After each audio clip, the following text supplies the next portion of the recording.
Thor and I, our relationship is something different. Not just mentor and student, not just friends. He's like a surrogate father to me. I don't use that term lightly. Thor is battle-tested, no bullshit force of nature. The kind of man who walks in the room and doesn't just take up space, he owns it. He saw something in me early on, something raw, something untamed. And instead of trying to break me down, he sharpened me into a weapon. We're not blood, but that doesn't mean he's not family. Bloodlines don't make a man worthy of respect. His actions do. And Thor, he embodies the very thing this book is about. Presence. A man whose energy commands instant respect. The kind of respect that makes men listen and women tingle before a word is even spoken. That's the presence I learned from him. And because I honor him like I would honor my father, I knew I couldn't just half-ass this book. This isn't some fluffy alpha male crap written by dudes who never felt the weight of real responsibility. No, this is a monument to a skill, a superpower that separates men who dominate life from the ones who make excuses. This book had to be worthy of the man who taught me what it means to walk into a room and make people feel before I speak. Thor didn't just teach me about presence, he lived it. Every lesson, every moment, every little test he threw my way wasn't about words, it was about energy, body language, and control. He called me out on every insecurity, every nervous twitch, every pathetic beta habit I didn't even know I realized I had. And you know what? I needed that. Most men do. Because most guys have no fucking clue that moment when the air gets heavier. When people just know someone important arrived. That's presence.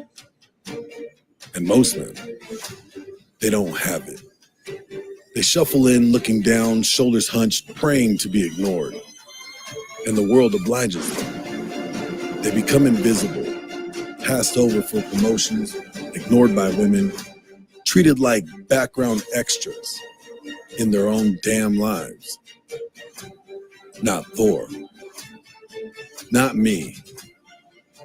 Not you, if you master what's in this book.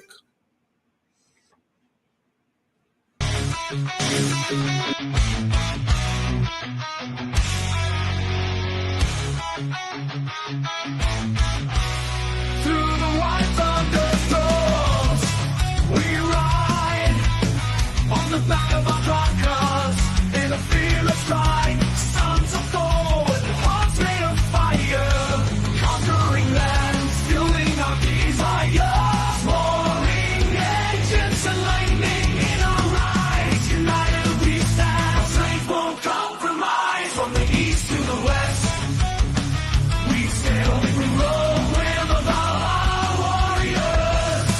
Never feel alone, landscapes of freedom. Beneath open skies, the promised land where our spirits arise. We battle the storms, the tides of the sea. Now we've arrived in the land we're meant to be.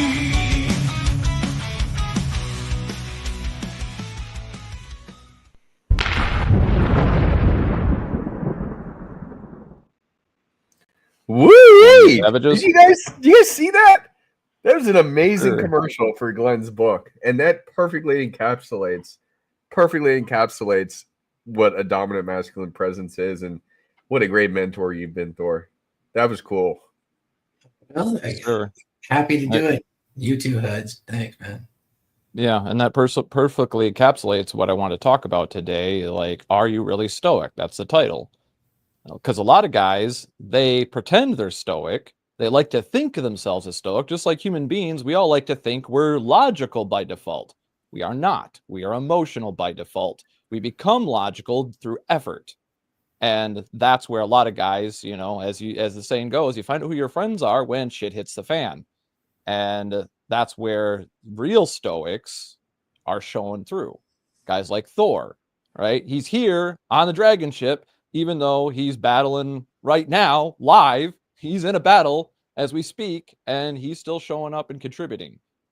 That's the kind of man he is, and that's demonstrating through action.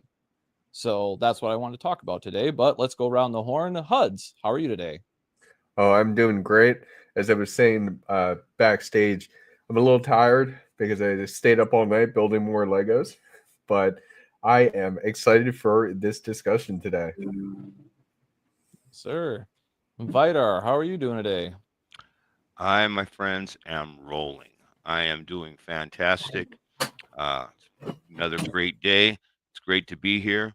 And that was a fantastic intro and gave me the tingles and made me proud, which I always am, to be Thor's brother.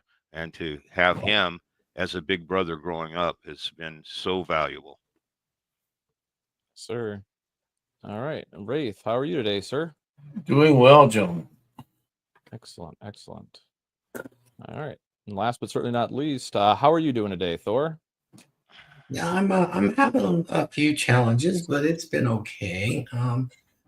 Thank God for the laws of the universe. I mean, to have an adoptive son like Glenn, or as we like to call him by his Viking name, which is Vahi, he immediately dropped everything in his life when they went in to take the tumor out and was right there and had some pretty serious issues and just reached over and put his hand on my shoulder.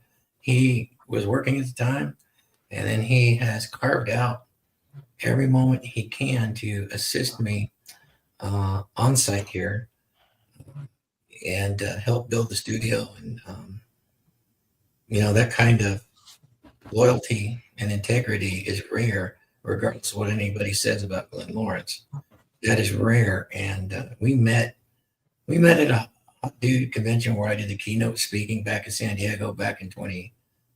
And it was good. We hit it off. And, being there for someone like that, paying it forward. I mean, that's what the DragonShip's all about.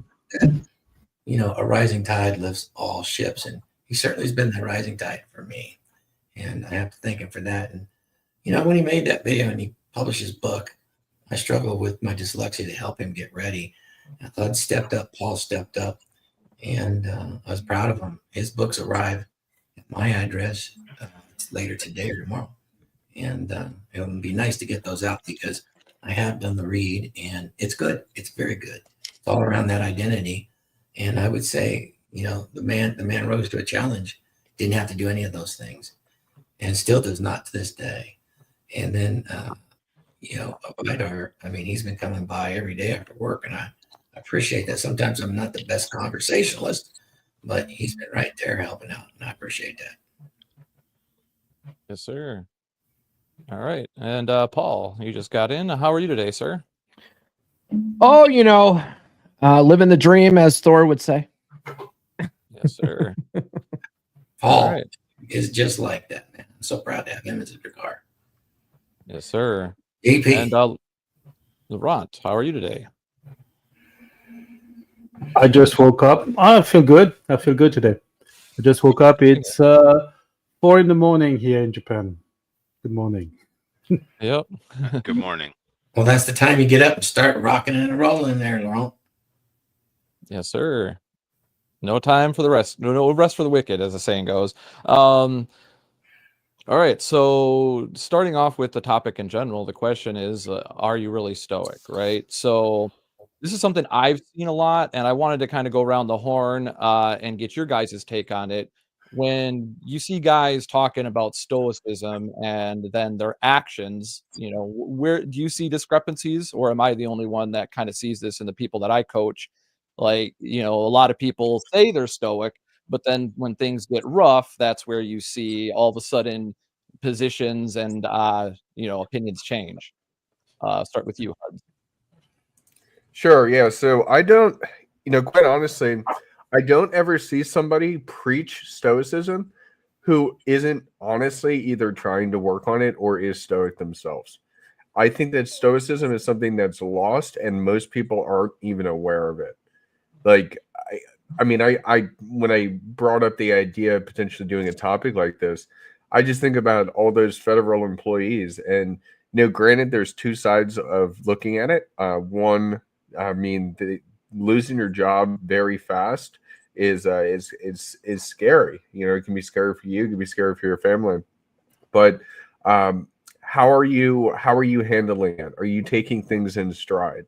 It was what, last year, 2 years ago, I unexpectedly lost my job, and it only took me like 2 months, which was pretty fast. Typically, I say it takes like 3 months if you get caught with your pants down like that to find a new job.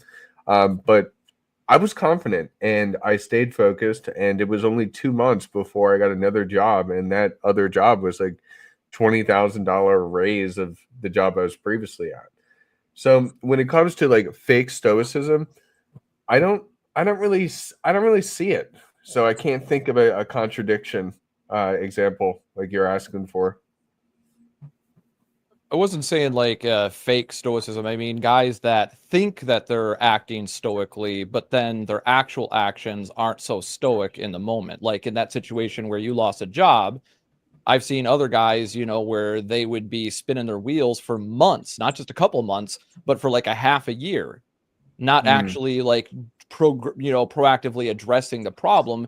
They're just just complaining about how they can't find a job, rather than going like, okay, so I haven't found a job thus far, what am I doing wrong that's not landing me a job? Why am I not able? Like, they're not really thinking about it. They think that they're just sucking it up and dealing with it, but in actuality their actions tell a different story. That's kind of what I was getting at more. But Right. Understandable if you don't really see like guys like preaching that. Like, I don't see a lot of guys preaching stoicism in general, but what I do see is guys that kind of pretend, I am using that word loosely there, where they feel like they embody stoicism, but when it actually gets to the moment, they buckle. Yeah. I would say more so what I see is guys who try and be like overly stoic, where they just like don't have emotion anymore. And I see a lot of issues there because it's healthy and natural for males to have emotion. I was just doing a show and doing an interview with my good friend Thomas Edwards, the professional wingman, and we were talking about authenticity and showing emotion the proper way as a man is powerful, and it shows authenticity. A lot of the times, guys that are like hyper stoic, or they like pull out all emotion from their life, and they're just cheesy, corny people. I'm sure we've all met people like that. Yeah, very, very stiff individuals, and they think that if they express any emotion, it's showing weakness. Yep. Rather than showing their passion or showing their desires and their wants and their needs, they try to hide that. As was it? I think this is from Mode 1. They hide their dick, right? And they kind of do this, with emotions and stuff like too. That's where the term emotional intelligence comes into play. And I know that's another one like partner that we all dread here because of how many people run fast and loose with the language these days. Mm-hmm. But moving on to Vidar. What's your take on this? Well, you're talking about emotion. I think, isn't that a lot of what Stoicism wants to teach us, is to control the emotion? Mm-hmm. That was So my understanding. yeah. So I don't. It doesn't mean hide it, but to control it. We want to control the things we can control, and what we can control is our mind. A lot of things that happen around us we can't control, but if we can overcome our emotions and can control our emotions, and we can control our thoughts. Those are the things we can control, and I think that's the basics of Stoicism. With that, I've seen the people that I've seen that proclaim Stoicism, I don't think they preach it, but I know one person who's got a Marcus Aurelius tattoo, and he introduced me to a lot of Stoicism, but I think there's a lot of things that teach Stoicism without calling it that. But as far as people that are saying that they're Stoic, I've seen a lot of people who don't control their emotions, who hide their emotions, let them build up, and that always becomes a problem later on. You know, I look back to the generation, the what they call the Great Generation, those guys from World War II. They had no emotion at all. They would they would tell you to man up about everything. So I'm not really sure if I've seen too many people out there that are speaking in the coaches or self-help that are claiming or preaching Stoicism that on the other hand aren't. But I don't have a real practice where I'm coaching a lot of people anymore. So that's changing, but I just haven't seen it. I'm not saying it's not there. I'm not in it, so that I am seeing it. Did our host leave? We're professionals. Professional podcast. I said something like, I back. gotta go My use the bad. John. I'll be back in a minute. All the caffeine. That's why I'm awake today, unlike Huds. It's either that or we got the fat fingers again from someone. That's all good. Yeah. Well, I'll say this about Stoicism. It's about regulating emotion for sure. But I mean, the best thing I've ever seen written comes from two sources and really can help. And that is out of that Greek philosophy was a term that is used in Latin, which is memento mori. What that means is remember, you will die. And so what do you have? Only the actions that you can take. And when you take actions, it's all you have. Taking actions is all you need to become anything that you need. And then, of course, beyond that, Friedrich Nietzsche wrote a book, several books. And one that stands out right now is, he blended a little of the Eastern philosophy with that Western Greek philosophy around Stoicism. And he wrote a book called Thus Spake Zarathustra. And when he was having his brain issues, he went on a mountain and did a little monk mode, and he came up with those ideas and the ideas of the Ubermensch, which is the overman that we all control inside our mind. And that's a pretty good book on that. And of course, he also wrote, Beyond Good and Evil and all of those things. Really an amazing individual to have come up with all of that so long ago. Might even be real close between him and Schopenhauer as maybe some of the original red pillars of the 18th century. And so that's very interesting. When we speak of Stoicism today, Ryan Holiday probably has some of the best stuff out there. And to make it easily understandable is, like everybody said before, is to control the things you can and recognize the things you cannot control, and then have the firepower or the wisdom to make the difference between the two via actions. So if things are going to hell in a handbasket around you, remember what Marcus Aurelius said is we're all going to die. He even had a slave that he had freed, and its only job was to come to him every day and to tell him behind his ear, you're just a man. And that kept him very stoic. And when things went bad for the state, for his Roman Empire, it helped him to let these things roll off and utilize those Greek philosophies, coupled with some Eastern philosophy to really be a very strong leadership. Stoicism is about leadership yourself. It's very attractive, by the way. Are you stoic enough? Good question to ask. When's the last time you had a so-called emergency or an emotional overload? Good questions to ask. And what did you do about it? Yep, exactly. What did you do about it? That's the key question. So moving on, Paul, what's your take on this? I know you got something for me. Well, I'll be honest. Yeah, outside of the manosphere, I don't hear anybody saying anything about stoicism. It's one of those things. It's like hypergamy. Like no one says that in typical conversation. You know what I mean? So have I seen someone who preaches stoicism like have some kind of breakdown, or they can't, I guess, do what they need to do? And you were talking about as far as like a job loss, right? They preach stoicism and then the job loss happens and they basically give up on themselves and then they make a bunch of excuses and start blaming everybody else. Yeah, I don't know if I've struggling with the stoicism when things get rough. Yeah, I don't know if I've ever seen anyone that truly practices stoicism or some form of, trying to have good emotional control do something like that. But I'll say this, none of us are perfect. None of us are perfect. I try to have a good sense of emotional durability, as AJ would have said in his book, The Essential Skills of a Masculine Presence, Psychology of Motion.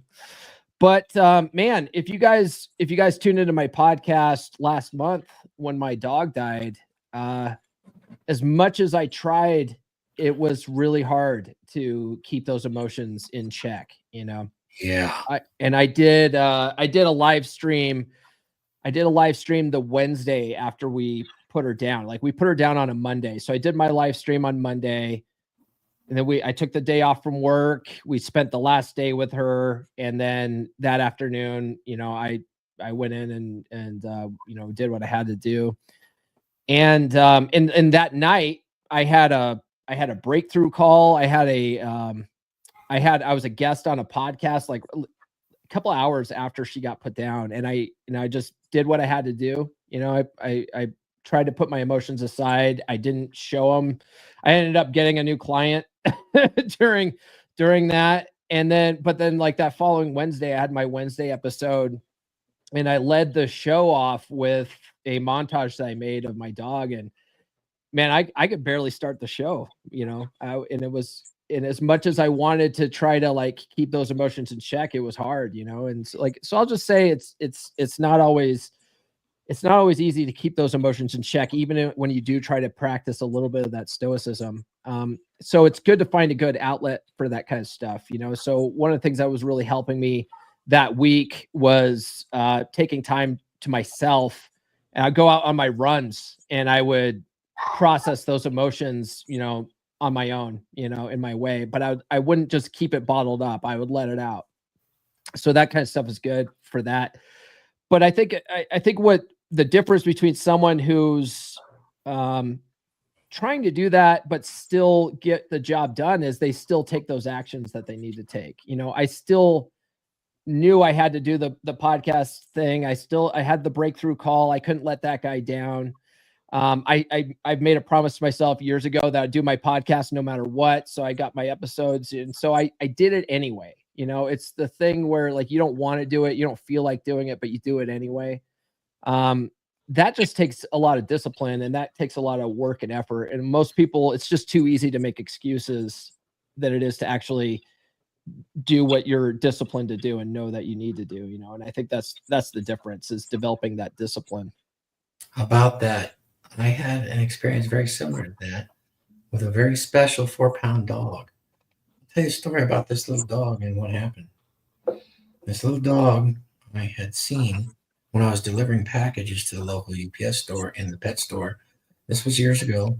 And she was 1.5 pounds. And I was going to buy that little purebred Chihuahua. She was about $900. And I didn't have my credit card with me. I didn't have any of that. I went and discussed it with the wife. She said, "You're not getting another dog. F you, no way." And I said, F that. I'm just going to go buy the dog the next day. And I went the next day to buy that dog, and the dog was sold. It was gone. About 30 days later, my adult son, Dane, showed up at my house, said, "Look at my new dog." He had bought that dog between the time I saw it and the time I tried to buy it the next day and defy the wife's commandment. So I ended up with a dog. He had named her Tinkerbell, little 4-pound Chihuahua. And I had that dog for 10 years, and then she got sick. And she lasted another 5 years. And the time came to put her down. And this happened after my wife's injury, where she was turned into a quadriplegic from the shoulders down. And many times I had to use suction or intubation. So I was up all the time, and that little dog showed a lot of love, and it was time for her to go. And Paul, I had put that dog down. I held her head in my hand when it went. When she went, and then I went in the parking lot for about an hour and cried my eyes out because I knew I might have to do the same thing with the wife, because she had asked me, since she was a quadriplegic and in so much pain, to assist her since it's late California to self-delete. And I'm just not that man. Can't do it. Would never do that. I'd go down fighting. That was a realistic exercise in stoicism for sure.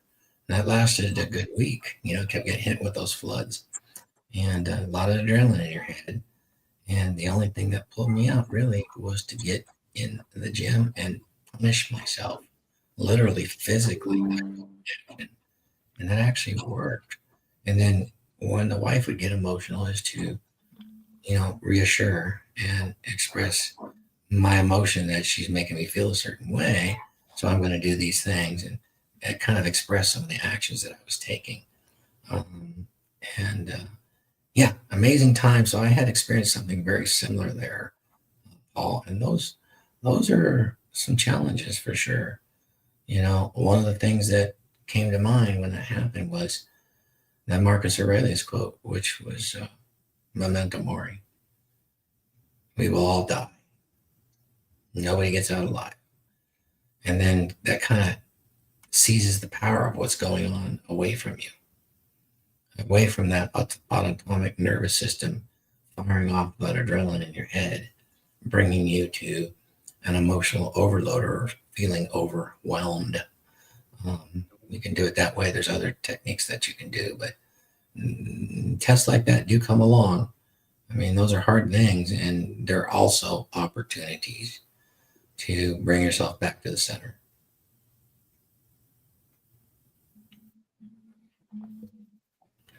Sorry about you. I'm going to put that dog down, Paul. I had a lot of feelings towards that. Yeah, well, it was her time. She lived a good life. Yeah.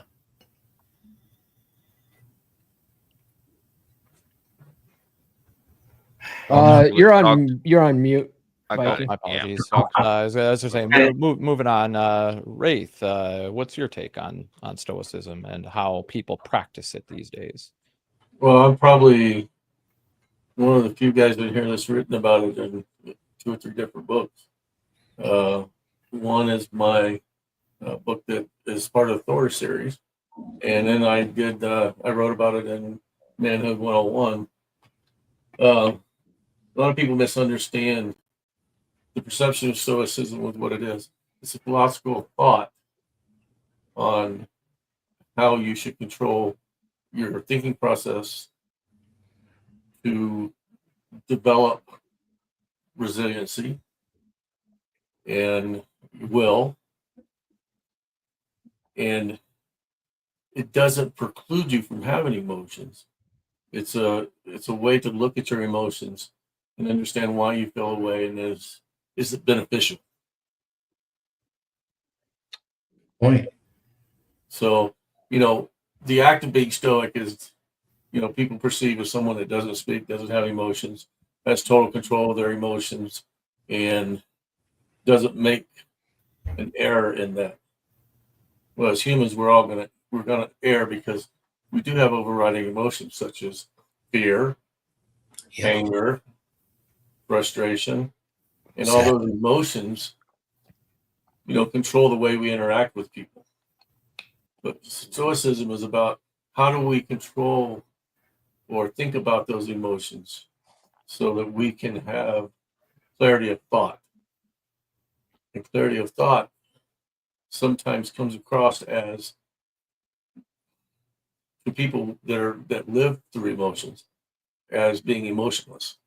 And it's not about being emotionless. It's a representation of how you're going to interpret and portray the emotion to other people. That's Stoicism. Yeah. It's not being a blank slate that no one can penetrate. And if you incorporate Stoicism in your life, it requires things like critical thinking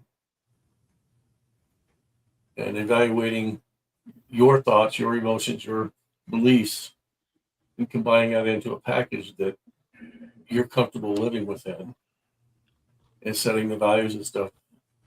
And I go into this in the book, the frame book that I wrote for Thor series. It goes into how you represent yourself to you, and how you represent yourself to the rest of the world. Good point. Yeah, very good points. Now, to answer Yes. your question, do people waver from that?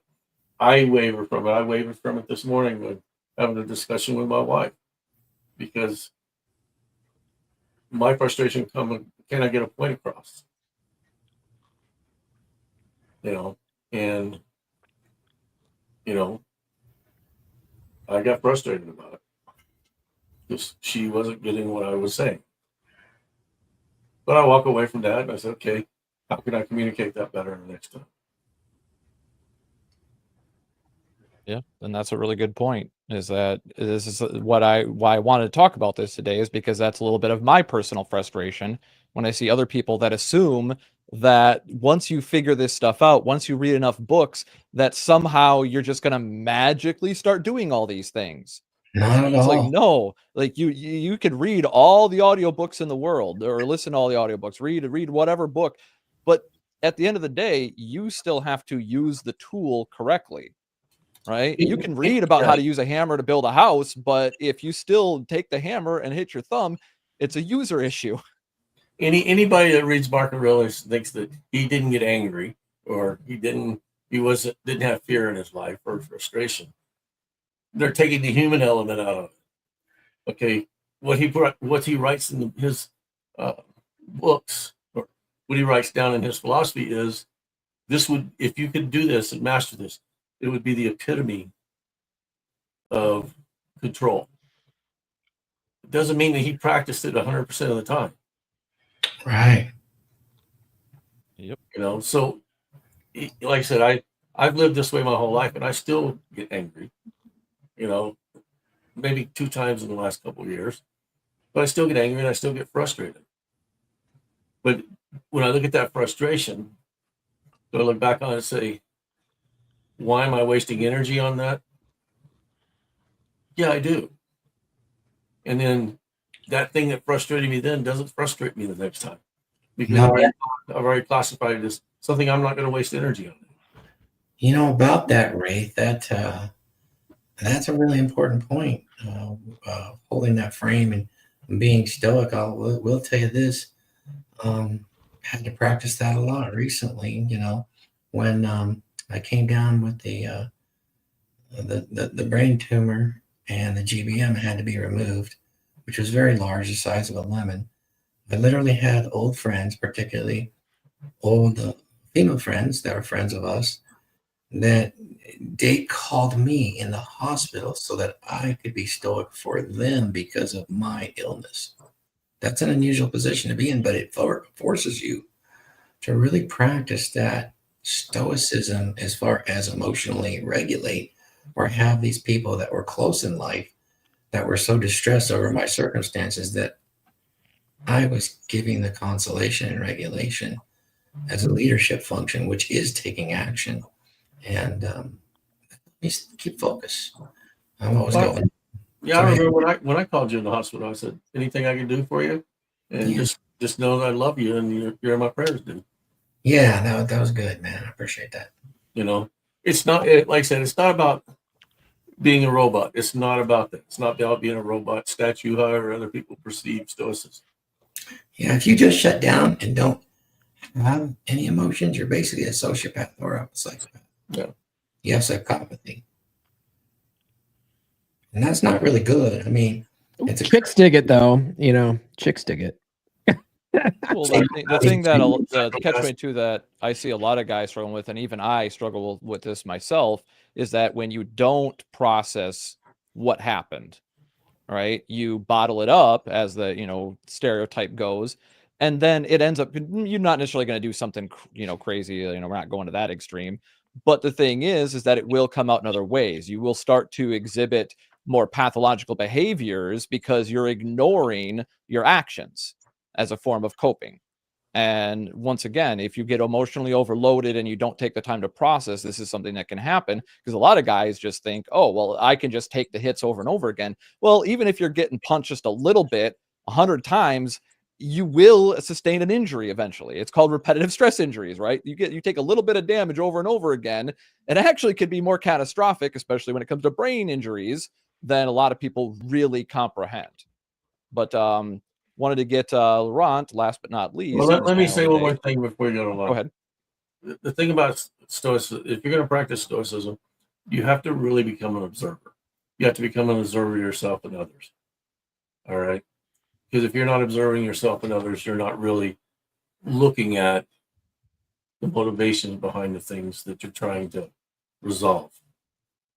And too many people are looking for the meme, like the one time the Stoic guy loses his temper. And then, that we're always too quick to judge one action instead of looking at the totality of the action. And if you become an observer, you start understanding that. Yep. Pay attention so that you can understand. It's just like listening to understand rather than listening to respond. Very useful nuance there. Yeah. Laurent, you wanted to add? So yeah, at the moment, I really do practice Stoicism. So here's the list of what I've lost. I've lost access to my children. I've lost access to my company. The wife forged my signature. She locked me out of the company. I lost access to my bank account. I lost access to my company's bank account. I'm getting evicted, and I'm in a process of a very contentious and brutal divorce. If any of the false allegations stick, we're talking time behind. So in the middle of that, and last but not least, I am getting evicted of my apartment in 2 weeks. So that's the real time to practice Stoicism. And 2 weeks ago, I got locked out. I realized I got locked out of the company that I built, and the wife did something that is borderline illegal. And the bank told me what we did with my lawyer is we blocked the company's bank account, and the lawyer told me, not the lawyer, the bank told me, you'd better think twice about this because you might succeed this time, but then we'll never do business with you again. And this is really one of those times in my life where I saw my life flash before me, because I lost just everything that I built in the last 50 years, everything. And that was a real time to practice Stoicism. Yes, I remember that's real application for Stoicism. I remember it was a Tuesday 2 weeks ago. Tuesday morning, the guy told me, like, very coldly in Japanese, said, "Mo korekara tsumetaku iu kara." Like, I'm going to say it very coldly. Be very careful of what you're going to do in the next 24 hours because it will cost you everything you've ever built. And on that day, I went to see my mentor in Japanese real estate, and the bank called again. And my mentor happens to be the best client, and my lawyer happens to be his lawyer as well. He recommended me the lawyer, and it wasn't in the space of 8 hours. I went from losing everything to getting the upper hand because we thought of a scheme to overcome this. But that was not an easy day. That was not an easy. And it's funny because on that day, other people dropped me out as well. So, as you said, like Stoicism is really, really important in those phases. And two things that really helped me. One is methylene blue. I highly recommend. At the moment, I'm going through really rough time, and I highly recommend methylene blue for emotional stability. Yep, it's an MEO inhibitor. Yep. And I go boxing. And this is really the time when the brothers at the boxing gym, they're like, hey, you're coming tomorrow. We're here for Can you. Laurent, Yeah, can I please. ask you real quick what dosage you're taking of that methylene blue? I'm sorry? Can you tell me the dosage you're taking of the methylene Okay. blue? All right. So at my weight, at my age class and weight, I should be having 11 drops. So I take them in 3 instances. And the best thing about methylene blue is you piss blue. So this is So amazing. So it's got benefits. Okay, So- sweet. so you're using the 1% solution, Yes, sir. Yes, and sir. you're taking 11 drops of that, and you're spreading it out through the day, or 11 drops 3 times a day. I 3 times a day. So I know the one that works the best is the one that I do right before going to bed. So it's actually really good for sleep. And so Okay. it really does work for emotional stability. This is something that they used to give in mental institutions to get people out of deep depression. Also, I mean, I breathe a lot more. Like when I go to the boxing gym now, I'm one of the oldest in the boxing gym, but I knocked down another pro yesterday. I mean, I love those brothers. So really, going to the gym, making the body move really helps, and it's good because it gives me. I mean, what I'm going through at the moment, like my cousin was telling me yesterday, like I bounced out of real hardship throughout my life, but this one is. I mean, when the law is against you, the law is against you. So even the lawyer told me like what the wife did, if it was not, if it was between 2 business partners, I'd sue, and she goes behind.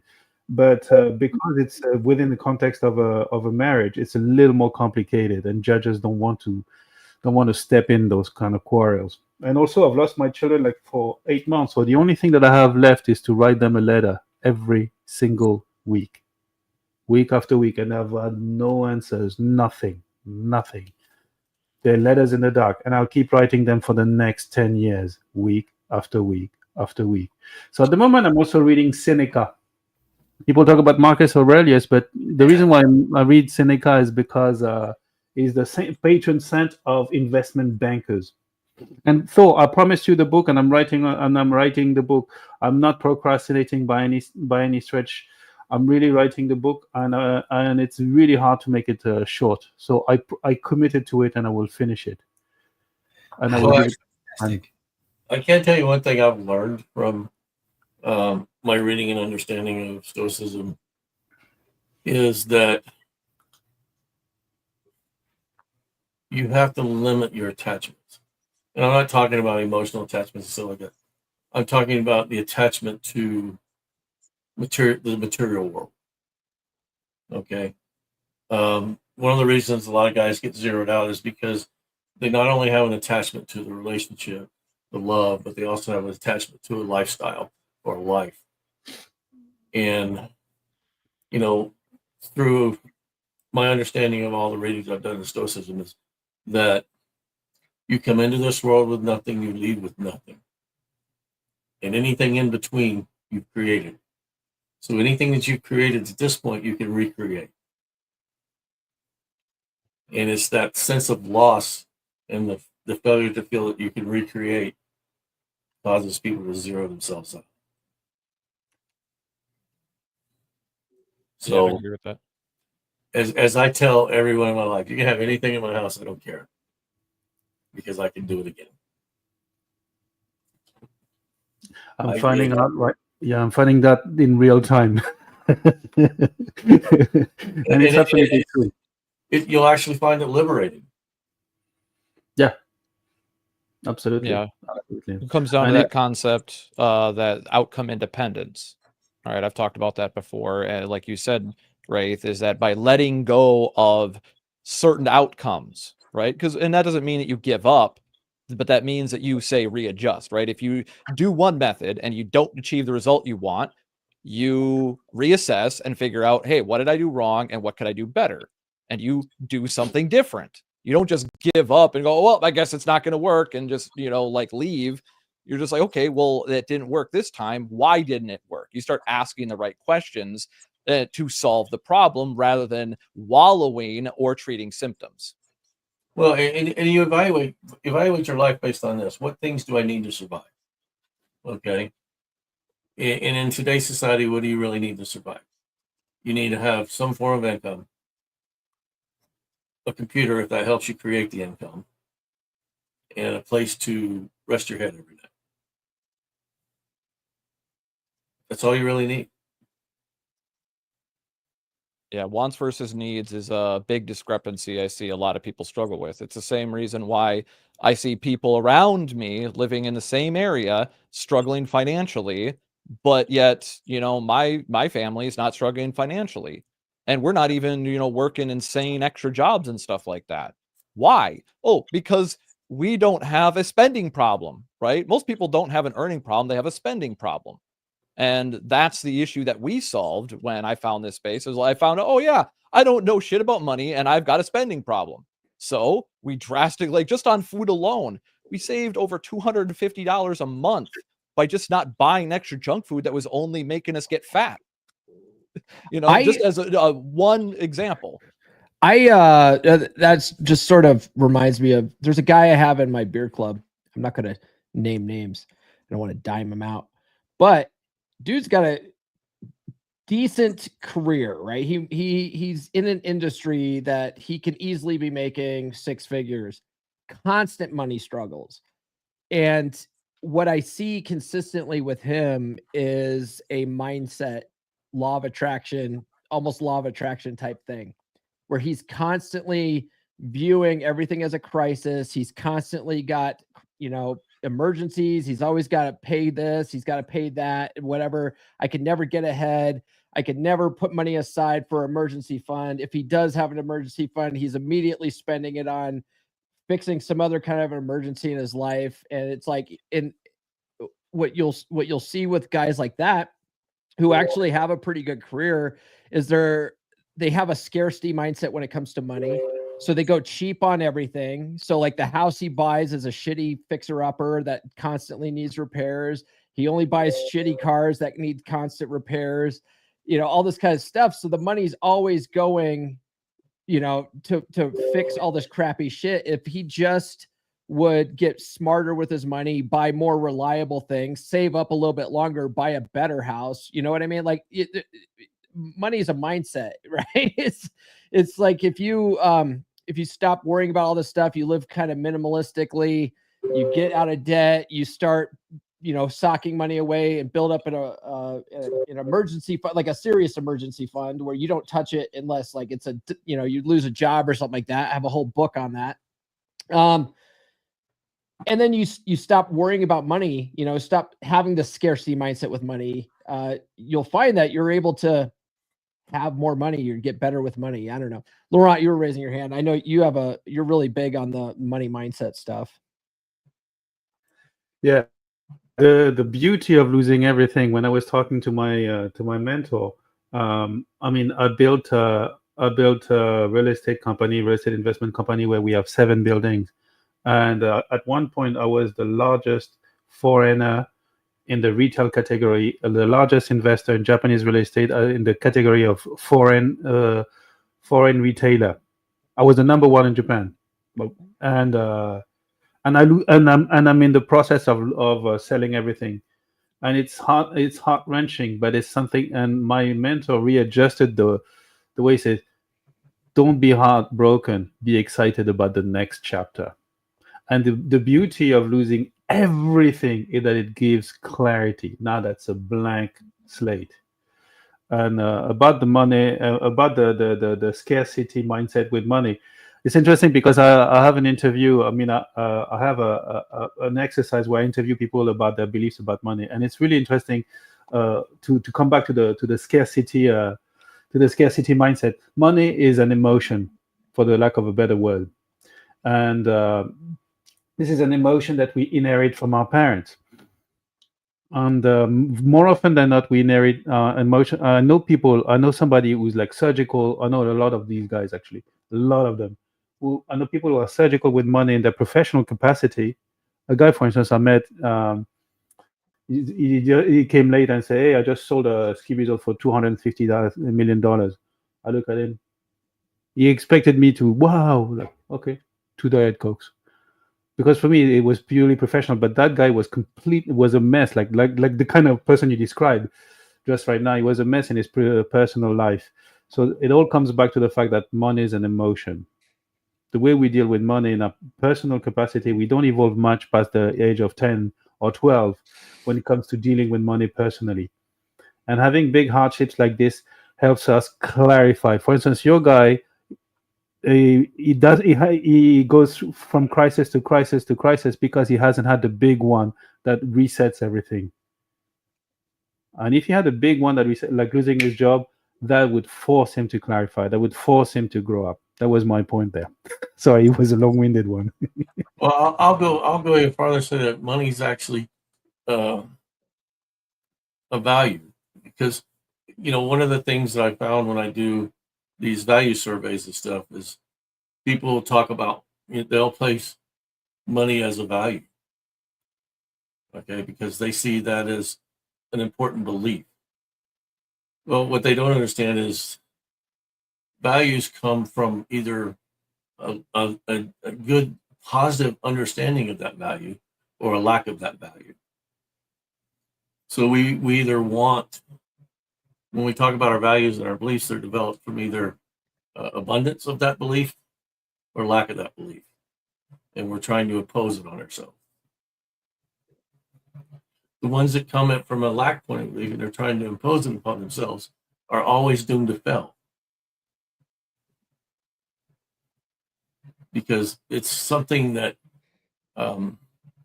they can't correlate into their purpose. And everyone has a purpose in life, whether they realize it or not. Sometimes the purpose is given to them, and sometimes they're thoughtful and think forward enough to develop their own purpose. And those come from the beliefs that we develop. And if you look at your beliefs and they're all negative connotative beliefs, which means that you want that in your life and it's not what you're exhibiting or living, then you're doomed to fail in every part of your life. So it's a belief, it's a value, but you're right, it is expressed through emotion.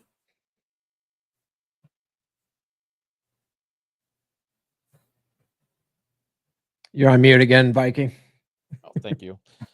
I press the button sometimes and it double presses it. My bad. One of the analogies that I like to use is I give the example of a glass that's half full of liquid, and I ask, is the glass half empty or half full?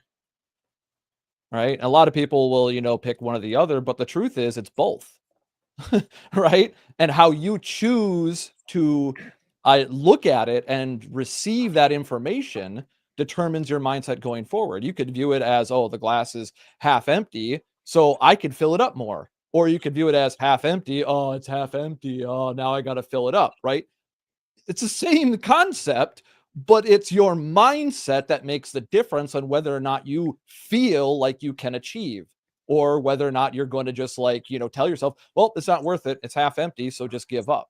Or be pessimistic and be like, well, it is what it is. It's never going to go anywhere. Or, oh, and now I guess it's half empty, so now we're going to lose even more. Scarcity mindset, scarcity thinking. It's very easy. There's lots of ways to lose, but only a handful of ways to win. And this is a good illustration, I think, of that very same concept. It's not about what happens. It's about how you respond to what happens. You can choose to respond like every regular Joe Schmo that's going to overreact out of emotion, or you can force yourself to be calm, not bottle up the emotion, but process it so you can actually utilize it to your advantage, right? You can use anger as a motivator, but that crosses over to that concept we talked about a few weeks ago that Wraith was saying, that's using dirty fuel, right? But if you purify the fuel before you use it, shed the negativity, you can achieve more, but you have to believe you can. And if you don't, it becomes true. That's a good point. You know, a lot of people don't realize this, but we live in a universe that's made up of beliefs and perceptions. You know, everything in our universe, it's based on how you're seeing it. You know, your reality, and you create your own reality, and you have control over that. You have control over your beliefs. You have control over your mindset. And so a lot of people, like Adam in the comments there, was like, life's just shitty. Well, yeah, it will be. It will be if you see it that way. You know, that's his reality. My reality is completely different. And that's because I have a different view of things, you know? And so, yeah, I mean, and if you're that kind of guy that's constantly looking at things like the glass is half empty, that's all you're ever going to see. It's your reticular activating system at work. You're just going to see more shitty things the more you focus on shitty things. So go grab the toilet paper. So go grab the toilet paper. The more you focus on toilet paper, you're going to see toilet paper everywhere. Well, Well, as I've told my own girl, I tell her, your focus becomes a reality. Right? That when they talk about manifesting it, that's the thing. If you're fixated on negativity, you will foster negativity. You reap what you sow. Let's use an example. Okay, let's say you find what you see. All right, and that's true. But let's talk about looking for your keys, and you know you put them somewhere. You find them, and you don't see them. Okay, but they're there, and I know everybody's experienced that. They went to look for something, and it's not there. And the other person But it is there. Oh my God. I had to go to Canada not too long ago, and I couldn't find my passport. And I was freaking out because I was bringing my girlfriend on this trip. It was like this huge big thing for like the holiday party for my company. I knew the area it was, but I couldn't find it. And we were like at the minute mark where if we didn't leave, we were going to miss the flight.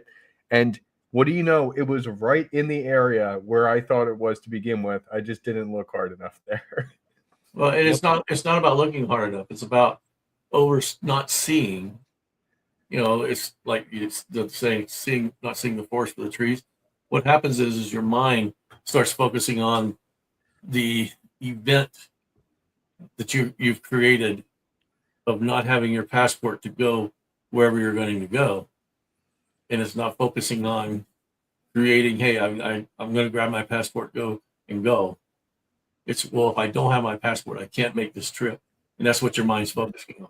That's true. So, you know, we're deletional creatures. We delete a lot of things around us. In fact, our minds would be so full with everything if we paid attention to everything. We can only focus on certain things. So we delete things.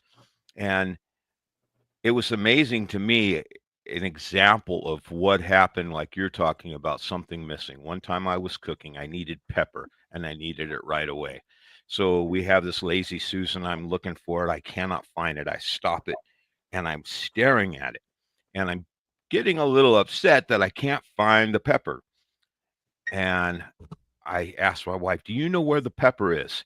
And she comes over, and as she reaches down right in front of where I'm looking, the pepper materialized right before my eyes. So we delete a lot of things around us, and that's one of the things that it really struck home, that sometimes you need that set of eyes, but we're used to deleting things around us and not keeping focused. Well, that's a good example of your emotional spike clouded your judgment. Literally made the pepper in front of you invisible because you you reached for a lifeline. You're like, hey, I'm not, clearly there's something wrong here and I can't see it. So let me get a second pair of eyes that's in a different mindset to look at it. And she was able to identify where it was immediately. And that's a microcosm of that very same thing that I was just illustrating. It's all about how you react to things. And if you allow yourself to get emotional about things, you'll be amazed at the vital details you'll miss. You'll be amazed that you'll be able to see something right in front of you that is so obvious to others and even obvious to you in hindsight. But in that moment, you're blinded by those emotions and you literally can't see the writing on the wall. It's incredible how the human mind can do that to you. But when you understand it, this is where you can, okay, how do I solve this problem? Next time when you're looking for the pepper, you probably remembered that moment. Like, okay, need to calm down, take a breath, and re-scan the environment, knowing that it's there likely, and that I need to do that process of elimination correctly that Huds is talking about, and that you're even talking about there, where you do a proper search. Okay, I have personal examples of this as well. I constantly have to find things for my girl and my son when they lose them. And they're always amazed at how fast I can find things. But the thing is, it's a very simplistic process. I just simply try to ascertain where the object last was, where its last known location was, just like if you're doing a search and rescue. And then I start with that point and do an exhaustive search starting from that point and expand out until I've covered all the area without skipping steps. And what this results in is I can easily find most objects that are misplaced in the house through that simple systematic methodology. Whereas my girl or my son, they get emotional, they get frustrated, and they look everywhere, but they didn't look everywhere. They just looked around, got angry, and gave up. That's what actually happened, but they didn't realize in the moment because it felt good to be frustrated. It felt good to just be like, well, I can't do anything about this problem. This is the easy way out, to just bow out. That's what I really kind of wanted to get to at the end of the day, is that sometimes when people are pretending to be stoic, they're actually just low-key cowards, and they're refusing to resolve their problems. And it's interesting because I think Glenn is trying to be stoic right now because his feelings got hurt that nobody pointed out him and his lightsaber at the beginning. Yeah, I saw the dark Seth Lord when he came in. What's going on, Glenn? Welcome in. Can't hear you. Nope, no audio. No, the mic's not working. Well, there's you're gonna need to practice some stoicism. No, it's funny. It's such a good example, Toro, when you like talk about that, because yeah, it is the emotion, and it's crazy how the brain starts to rationalize things. So, I could feel like when I couldn't find my passport, my emotions started to blind me. I started to feel that blind. Can you hear me now? Yes, sir. Cool. How's he working? Yeah. So, no, I didn't really have much else to say with that. It is interesting how the emotion blinds you, and I could feel it starting to blind me, and I recognized it, and I was trying to remain calm. And then the brain starts to rationalize, well, this is a long trip to Canada, and this is going to be a lot to do. So it wouldn't be the worst thing in the world if it got canceled. Then I don't have to do all this traveling.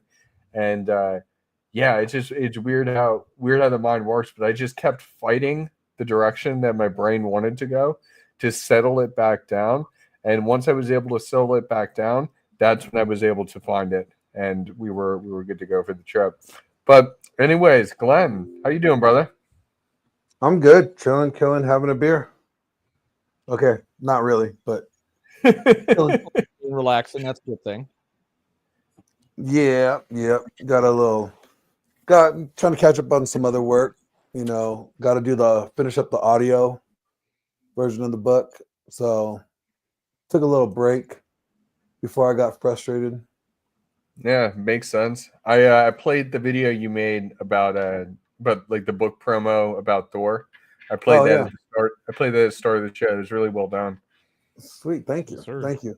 Yeah, you know, it's funny. I started writing skits for everyone's book that's already been released, and like my goal is to shoot like a promo for mine, but have the skits that I did write for each of the books that are out already, like AJ's, Wraith's, mine, of course, Thor's. So am I forgetting one? Wow. Wow. Mine was only the first one out, but okay. Like, I hear you. And Paul's. Forgive me. Now I have a skit for each one of them that's going to incorporate into the promo, so it ties in the series. So yeah, it's pretty cool. I've still been working on doing a lot of that, but I'm just listening to catch up. What were we talking about again today? Stoicism. Stoicism. Oh, okay, just my normal day. Okay, cool. Yeah, it was actually really appropriate to play the clip that you made at the beginning because it played right into the topic I wanted to address today. Oh, 'Cause wow. This is where we all of us, none of us are exceptions, none of us are perfect. We all make mistakes, and catching yourself before, preferably, you make those mistakes, or at least after you make the mistake, is always a good thing. And that's the essence of Stoicism. Hey, how can I catch myself mentally so I don't actually make mistakes with my actions? Right. And that's Yeah. the exercise of self-awareness that, you know, you can achieve through meditation, stoicism, you name it. The idea still remains the same, is its emotional durability, not emotional bottling, emotional durability by understanding how to channel those emotions. Right. Well, that Men and used to get a also lot of knowing outlets through like combat sports, but how to regulate yourself, knowing how much you can uh take of a certain stressor at any given time and be like, I need to step out, or I need to like do something else right now before you end up going past that line. Because you know, once you go past that line, then it's all motion. You're like, fuck it, throwing your hands up in the air, just like, and just going to war. And so it's also knowing how to regulate yourself, and knowing when you're getting to that point where like, I'm getting to the point of diminishing returns here, so I need to check myself.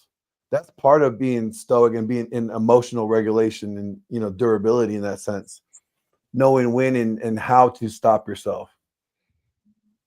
yeah, that was actually one of the issues that I had to deal with a few weeks ago, where I was so checked out. I was emotionally numb because I've talked about this before in the podcast. I've had so many fucking wins that I didn't even have a chance to think about all the wins, let alone the losses. I lost multiple family members, right? And both literally and also figuratively through disownment. You know, some of my siblings, they've drank the Kool-Aid, and now they think they're on the winning side. And even though they don't got confirmation, as I mentioned before, they disowned my mom right after she lost the love of her life. But they think they're the good guys, right? Mm. You know, so understanding that emotional durability is what allowed me to realize I was approaching that point, because I was having some of those moments that Huds was talking about, where I realized I was getting close to that point where I might break, you know, mentally, where I might not be able, I might quit, and I don't Yeah. want to quit. Right. So how do I adjust? Well, I did pull back, and I played a video game, allowed myself to cut myself off from all the mental bandwidth that was being taken up from everybody I was trying to help. I realized that I'd fallen back into my old habits. Oh shit, I'm helping everybody and neglecting myself, and this is going to end badly if I do not step back and readjust. And I did, and here we are. Go ahead, Laurent. Yeah. No, Of for sure. stoicism. Speaking of stoicism, Marcus Aurelius had a practice called negative meditation. Once a month, Marcus Aurelius was the last of the just emperors. Seneca, people believe that, oh, this is somebody living on a rock. Seneca was the Elon Musk of his time. He was the richest man in the realm. So the Stoics are not, and Marcus Aurelius was an emperor. So they're not exactly.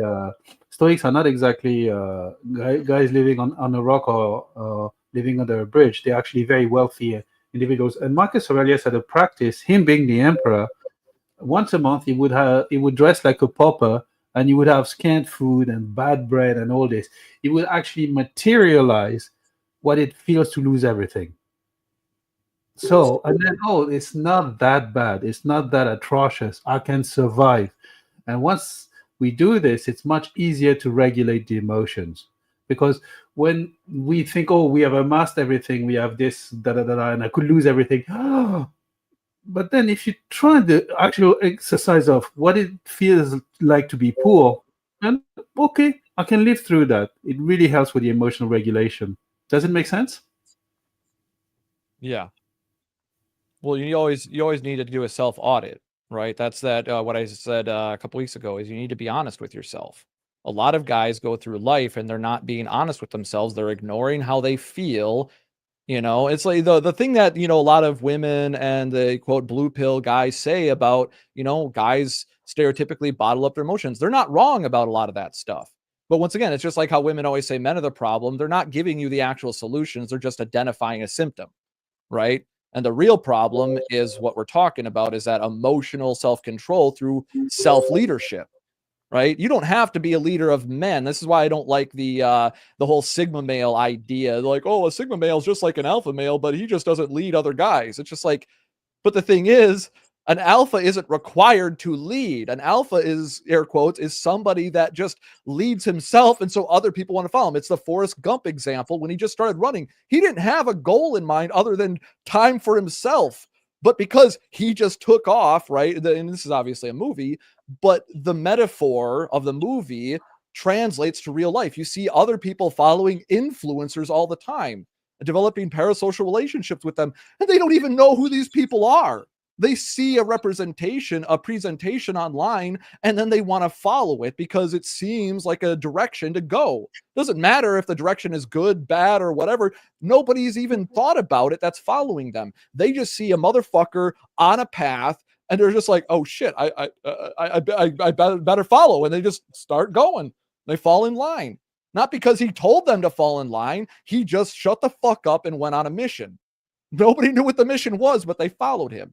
And you see this in real life all the time. If you are that guy that leads yourself, you will get people following you, right? And on that note, let's run a mid-roll for a book that addresses this quite well. Have you ever felt like something's holding you back in your relationships? Like you're always on the back foot, struggling to connect with women? You're not alone. Many men are taught to be weak, to defer, to play small around women, by their upbringing, by society, by the very world that shaped them. But what if you could break free from the invisible chains that have held you back? What if you could rewrite the script, reprogram the paradigm that's been running your life? This is your chance to step into the man you were always meant to be. In The Essential Skills of a Masculine Presence, Psychology Paradigm by Paul Bauer, the first book in R.P. Thor's groundbreaking series, you'll learn how to understand and transform the paradigms that have shaped your life. You'll discover how to develop a dominant masculine presence, one that commands respect, inspires trust, and brings fulfillment to your relationships. Don't wait for life to change on its own. Take control. Order your copy of The Essential Skills of a Masculine Presence, Psychology Paradigm now on Amazon. Available in hardcover, paperback, or on Kindle. This is more than a book. It's your roadmap to a life of purpose, strength, and success. Make the decision today. Reprogram your life and step into the man you were meant to be. Yes, sir. And that's going back to the point I made before. You can read all the books in the world, but you got to start applying that stuff to your life. Because if you don't, it doesn't matter how much information you know, right? You can read the whole manual about how to build a motorcycle. But if you don't actually build the motorcycle, you don't got a motorcycle. You just got a bunch of parts. So just a good example. And we got a couple super chats here. So we got Siege D, great stream last night with Glenn, Turd Flinging Monkey, and Thor. Nice. I missed that. What was that? What was that stream that you did, Glenn? Oh, just me and TFM were talking about marriage and paternity fraud and bitches and shit. You know, Hold on, let me give him the horn.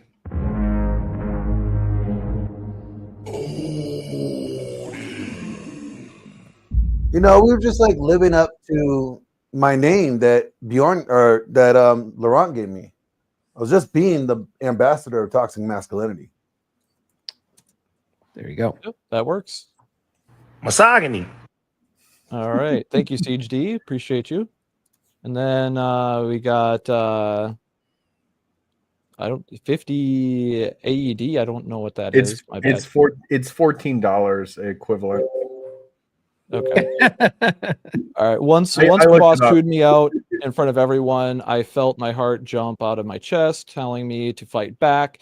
I didn't and controlled my response, unpacked it in my journal, and moved on. Skill issue. Yeah, exactly.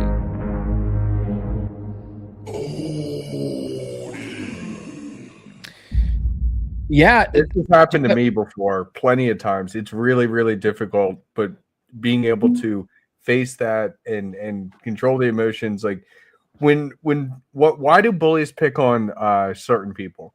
They pick Easy on people that targets. easy targets, and they get a response. When Yep. you don't give a response, people don't pick on you anymore. One thing I'll tell you this: if you do have a boss that chews you out, right, because you fucked up in some way, the worst thing you can do is defend yourself in that position. Don't deer, right? Defend, explain, excuse, rationalize. If your boss chews you out, just take ownership of it and be like, you know what, you're right. Thank you for that constructive feedback. I'll work on that. They'll respect you more. Right. But when you start defending yourself, you start making excuses for your shitty work or whatever, they look down on you and they're going to start looking for reasons to replace you. You know what? Another thing, Paul, guys do that with women in their own relationships. Absolutely. Yeah. It's the same guy that does it with his boss. He will do it with his woman. Absolutely. That's one of the things when I start out my podcast, I say I help men level up and get better with women. But the funny thing is about learning all the skills that make you better with women, make you better in all areas of your life. You can take everything that you learn when it comes to game and frame and all that kind of stuff, apply it in your work life, in your social life, in every aspect of your life, and you'll do 100% better. It's almost like the pursuit of women makes us better. Almost it's not like the that. pursuit It's not of a very women. gentle thing to say, but it's true. No, it's like the pursuit of getting better in like your career and everything else gets you better with women. You can It just say could the be inverse. this guy's motivation, the pussy. It comes back to social skills. This is a concept I've talked about. Leadership is universal, especially respectable leadership. All the animals, women, children, other men, all respect universal leadership principles. Even if they don't like it, even if they hate that guy that's at the top, the Andrew Tates of the world, they still respect the hustle that got him there. And even if they won't admit it, they know deep down inside, like, yeah, that man did some shit to get to that point. I may not agree with all of it. I may not like all of it, but the fact is he put in concerted, decisive actions that led to an outcome. So you can fight against reality and be mad at reality, but the fact of the matter is that guy did things and demonstrated merit. Yep.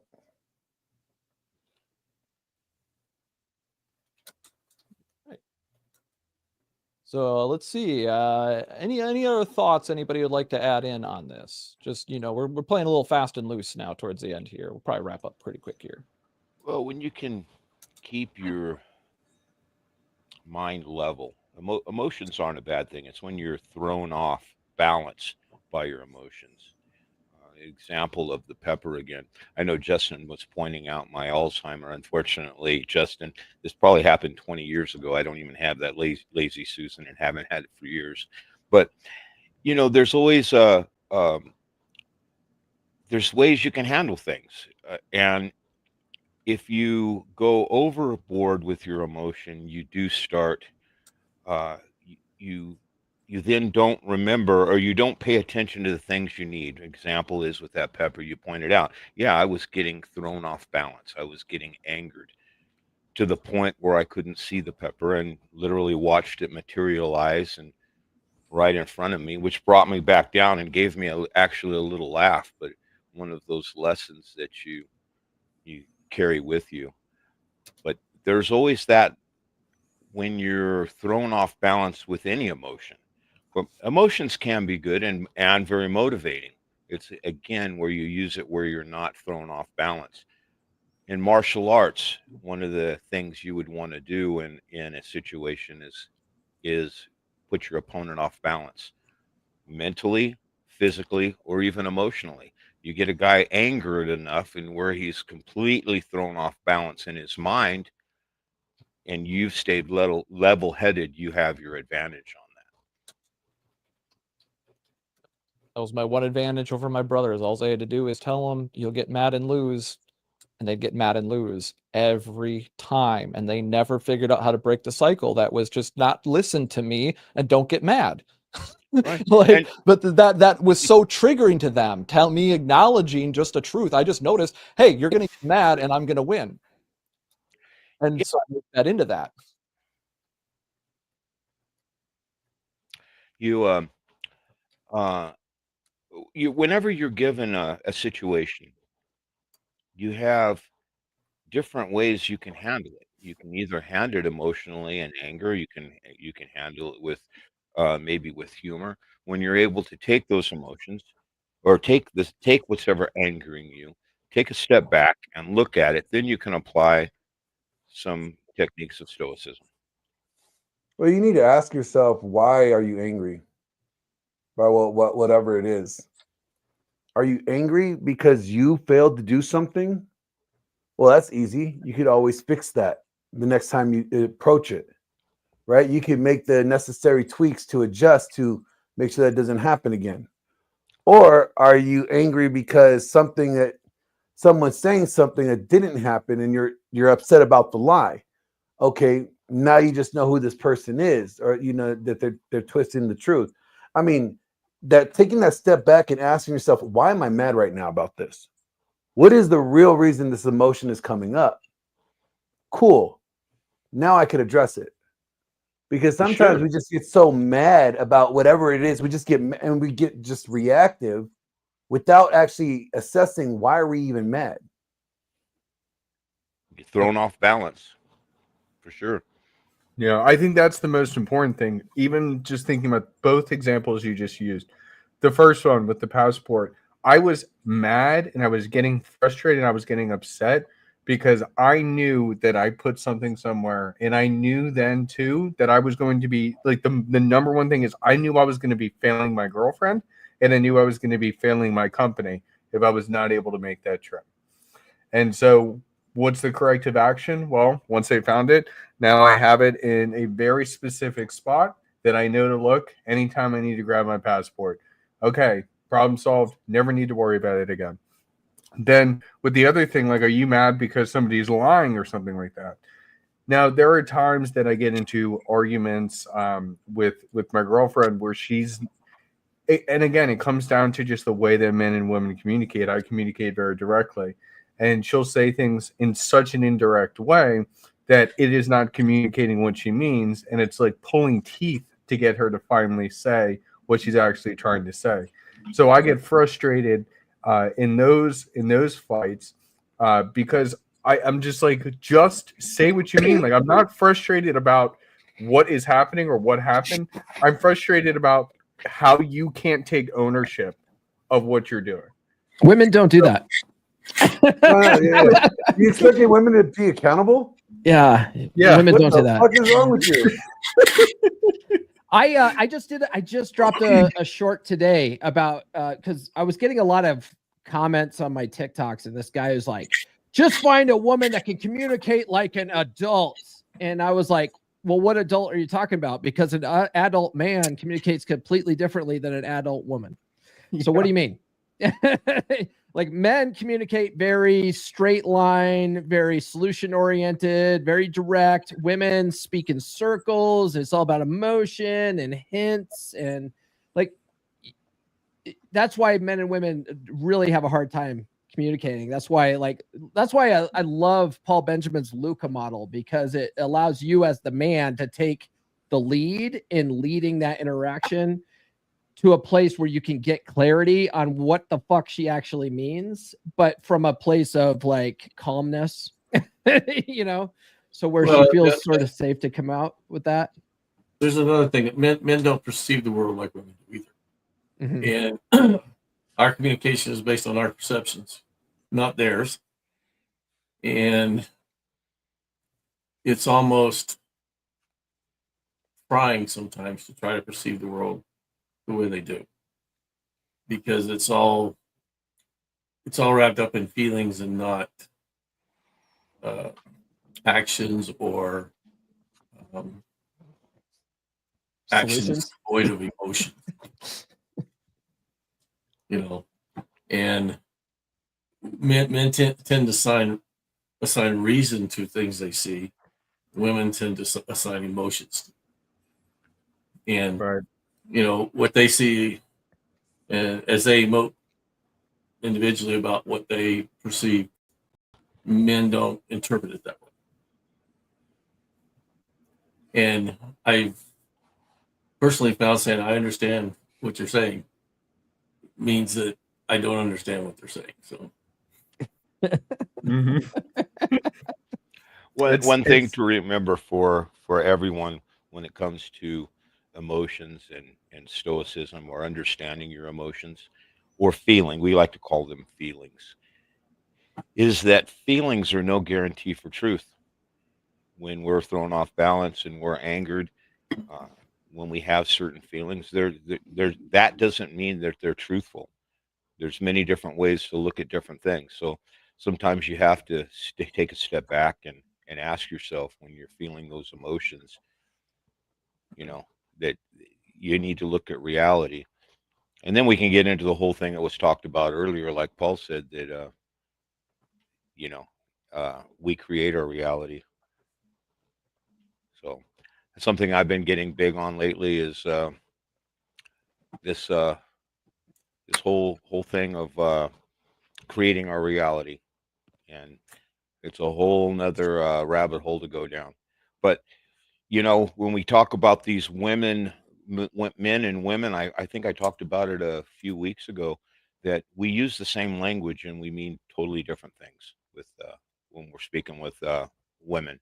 Just like Wraith pointed out that you say, I understand. And usually when we're dealing with a woman, that means we don't understand at all because we use I the same understand that language you and have we a mean different different. things. Yeah, it's like I understand that you have a different understanding of this. Hey, Thor, what are you doing? Come and hang out? Well, I'm still on. Just mute that conversation. We're professional podcasters. Professional podcasters. And it's just funny, like, because what Glenn's talking, like, we're thinking about it like, man, like solutioning why you're feeling a certain way in those fights. And so when I get frustrated with my girlfriend on some of the words being used or the indirectness of certain things, they have to understand that it's just something that I don't necessarily want to say it's something she's lacking or something she's incapable of or she's just not good at. It's just it is what it is. And if I choose to have this as my consort in life, well, I need to get past that. I need to move past that. No one ever is going to match you like 1-to-1 perfectly. And so it's important to understand, okay, this is something that maybe she's deficient in, but it's not something I should get so overly upset about. And instead, I need to keep in mind that she may be a little deficient in it so that I can be better in my communicating to her so we can be on an equal playing field when we're having a discussion like this. So that's why it's always, whenever something like this happens, remaining stoic is not just controlling and managing the emotions, but it's knowing how to handle similar situations in the future afterwards.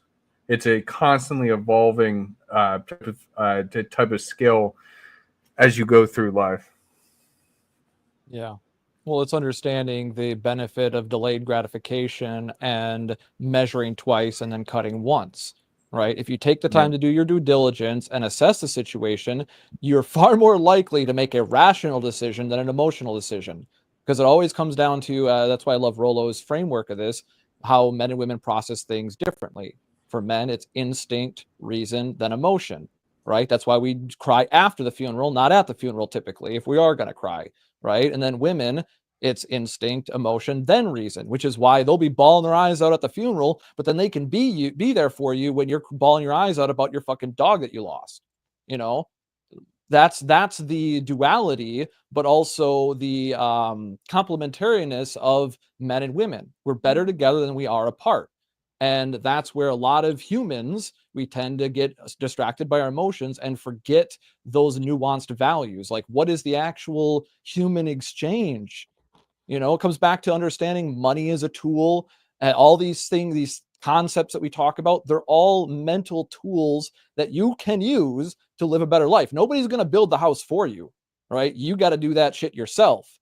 But people will tell you, give you tools that you can utilize to build a mental framework that allows you to succeed. That's why a lot of this information tends to be censored a lot, because if you look at how the system is built, it's not built for you to become an entrepreneur and be retired early and successful. It's built for you to be a good employee and a good soldier.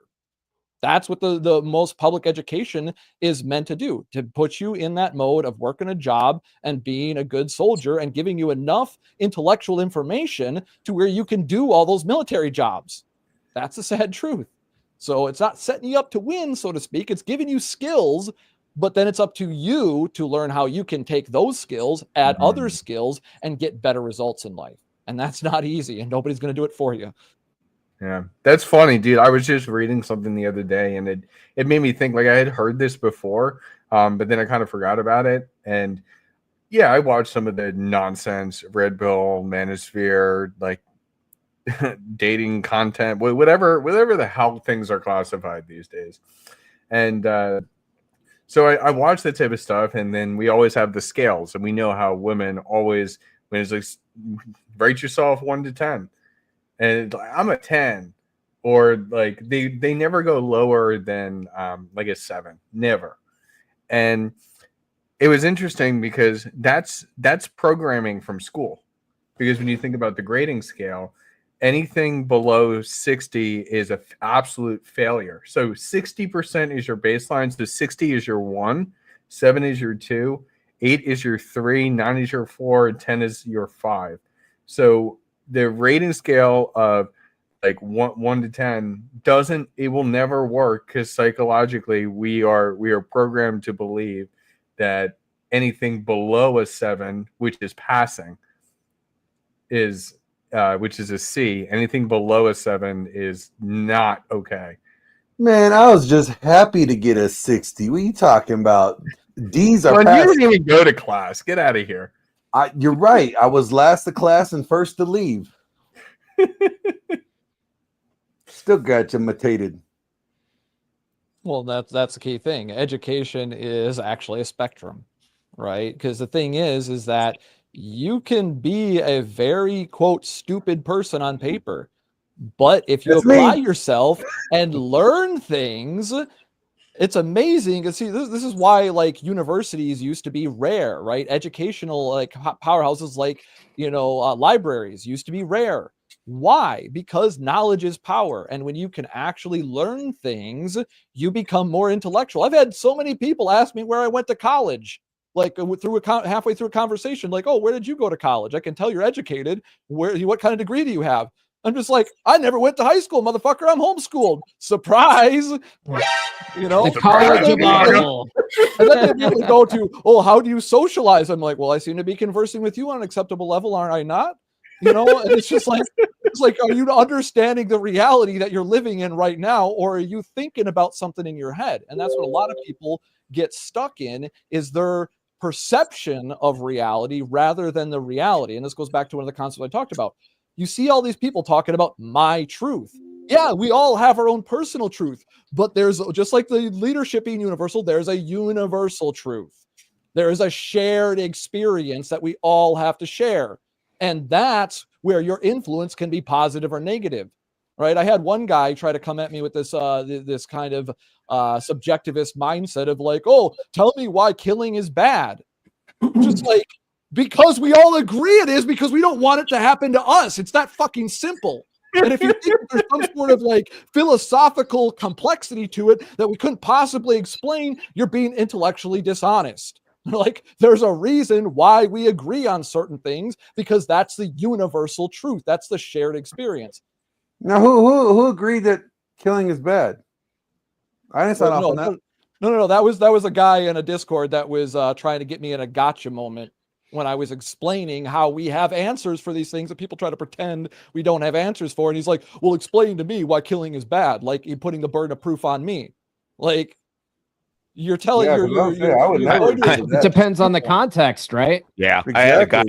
I had a guy. I was teaching the same thing in a class one time about we have natural laws that we all understand, and like we all understand theft is bad. Okay, And there was a guy, he is actually from the Philippines, raised there, and he told me that in their culture, it's not bad. You're raised with it. I said, no, there are certain things that we just inherently know that are bad, natural laws. He wanted to argue with me for a little while, so I kind of went on, and then I asked him. I said, "Hey, oh, by the way, who has a wallet here?" Everybody came out, and I called him up. I said, "Let me see your wallet." So I looked at his wallet. He had about $40 in there. I took the $40 out, handed him his wallet, stuck it in my wallet, and he's looking at me, dumbfounded. And a few minutes later, he says, "Hey, I went on with what I was talking about." And he's dumbfounded. He said, "Hey, what about my money?" I said, "What money are you talking about?" He said, "The money you took from my wallet." I said, "I didn't take anything from your wallet." And I look around. Is everybody going crazy here? What are you talking about? He says, "You took my wallet and took money out." I did not do that. He started getting madder and madder. So I finally said, "Okay, that's my point. You knew what I did was wrong. There is some natural laws that we all understand." I gave him his money back, but that's just the point. There are some natural things like you were talking about that. Yeah. That was a $40 lesson. You're welcome. Yeah, exactly. But Buy my that's course. the thing. It's the people in the metaphorical ivory towers that are they don't put themselves in a situation where they were subject to the treatment. They never want to turn it around and be like, okay, well, what if this happened to me? That's the universal truth. You don't want it to happen to you, so you shouldn't do it to others. And it's very simple, but a lot of people want to try to obfuscate that and pretend like the answer isn't that fundamentally simple. But as you demonstrated to that gentleman, yeah, that's the universal truth. If you see this with it was with the Reese's or macaque monkeys, they did the experiment where they would have the little monkeys do the same task and then they would give one a bigger reward. What happened? Oh, the other monkey that got the shittier reward for the same job got angry.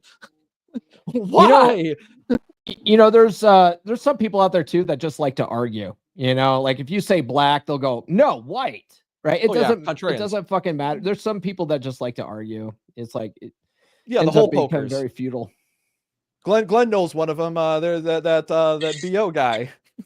He's literally a self-proclaimed hole poker, but then tries to say that he is the red pill truth. Yeah. Fun times. Where is he at now? Oh, what? Did we ban him off the chat because he's a douchebag? No. People just stopped listening to him because he admitted he's a dishonest asshole. He literally admitted this. He literally shut down his channel because everybody just fucking bailed on him. Yeah, because he was founding his arguments based on intellectual dishonesty and he was just dishonest. He was just entirely. Who are we talking about? You don't know him.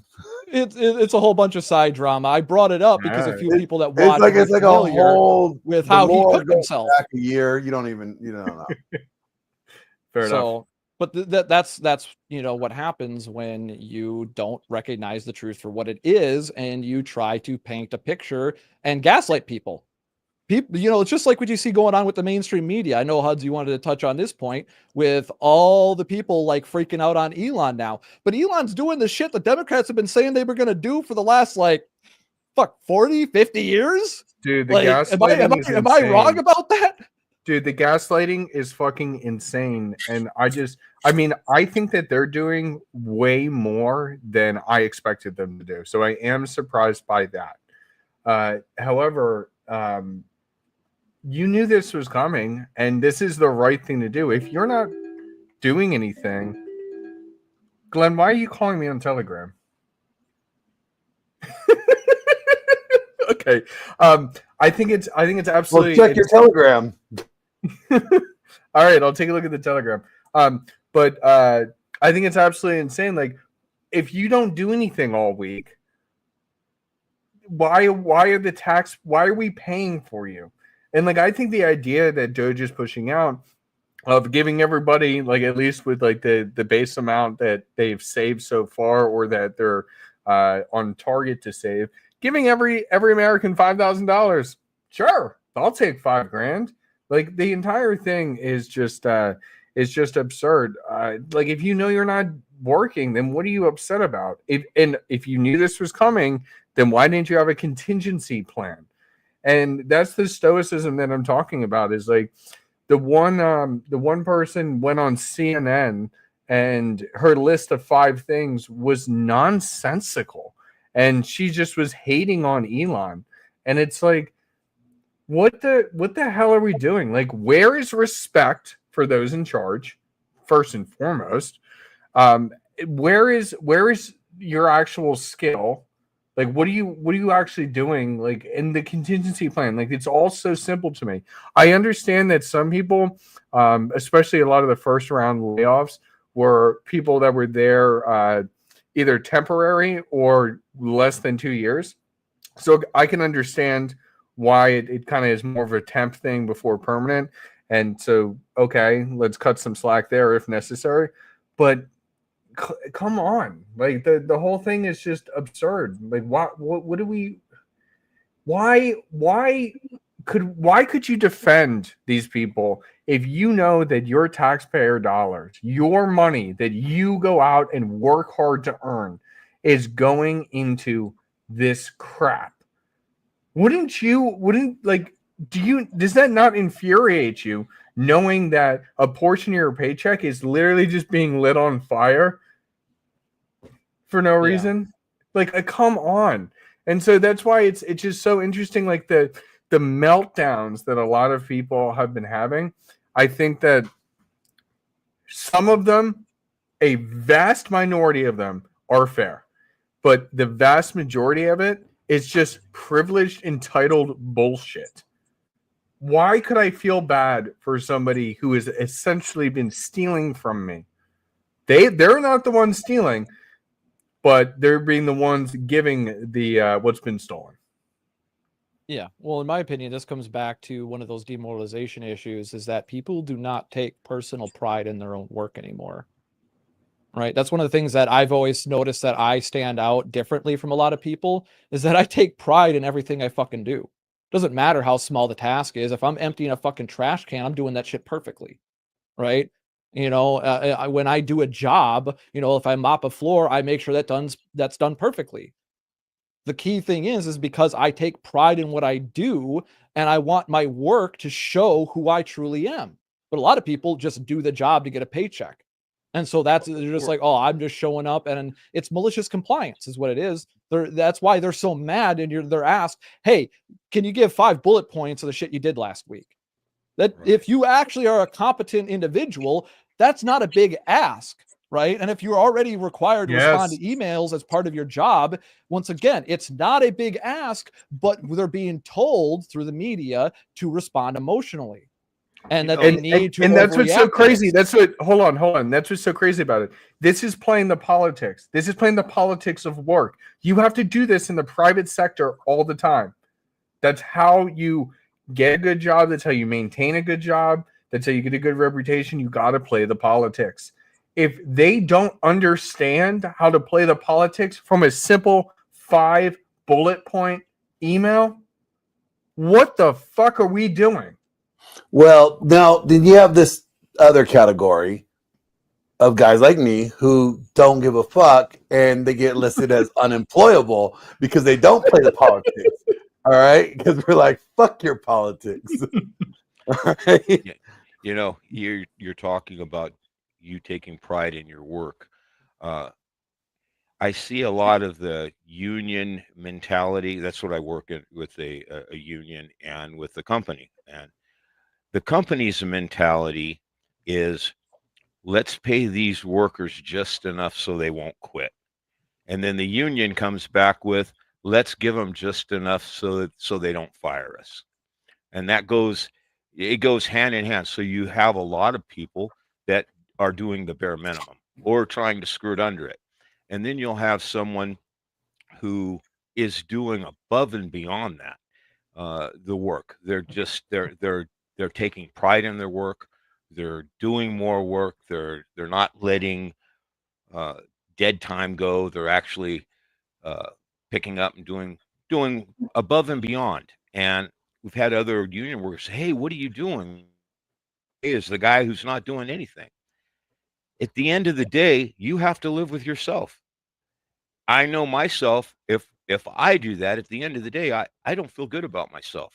Same thing. I take pride in my work. I've had people say that to me. What are you doing? You're doing more than everyone else. You're making other people look bad. It's like I'm not trying to make people look bad. I'm not trying to leg hump with the union. I'm working for myself because at the end of the day, when I go to bed, I know I've done a good job. And when I don't, I know that too. So I'm sure you're in the same boat there, Taro, with your taking pride in your work. Yeah. I I actually like once this upon a here. time. I just want Go to, ahead. sorry, I just want to mention this. I want to call out AJ. Shout out to you, brother. Glad you were able to get that bolt out. He's working on his car right now. So every shift in the private sector job that he has, they have to list everything we did during our shift and turn it over to the next shift for management to see. I'd like that. I think that's, I mean, first off, that's very important when with the type of work that he does. But that's similar to what I have with my job. Like in IT, we have a lot of stand-ups. So every morning we come together and we kind of give a recap of the previous day and how it went, and then what we're going to be working on for that day. And my manager logs it. My manager has a log of every single thing that I did from the day I started working there. At first, it was a little weird, but I actually love it, and I think it's fantastic to keep track of everything like that. So that's why I just don't understand why. That's why, like, the fact that anybody is complaining about that, and if you cannot name 5 things you did last week, go fuck yourself, and go fuck yourself for stealing my money. And I hope you struggle. God damn it! Sorry, political. I'm gonna shut up now. Well, that's that accountability word, that pesky accountability, you know.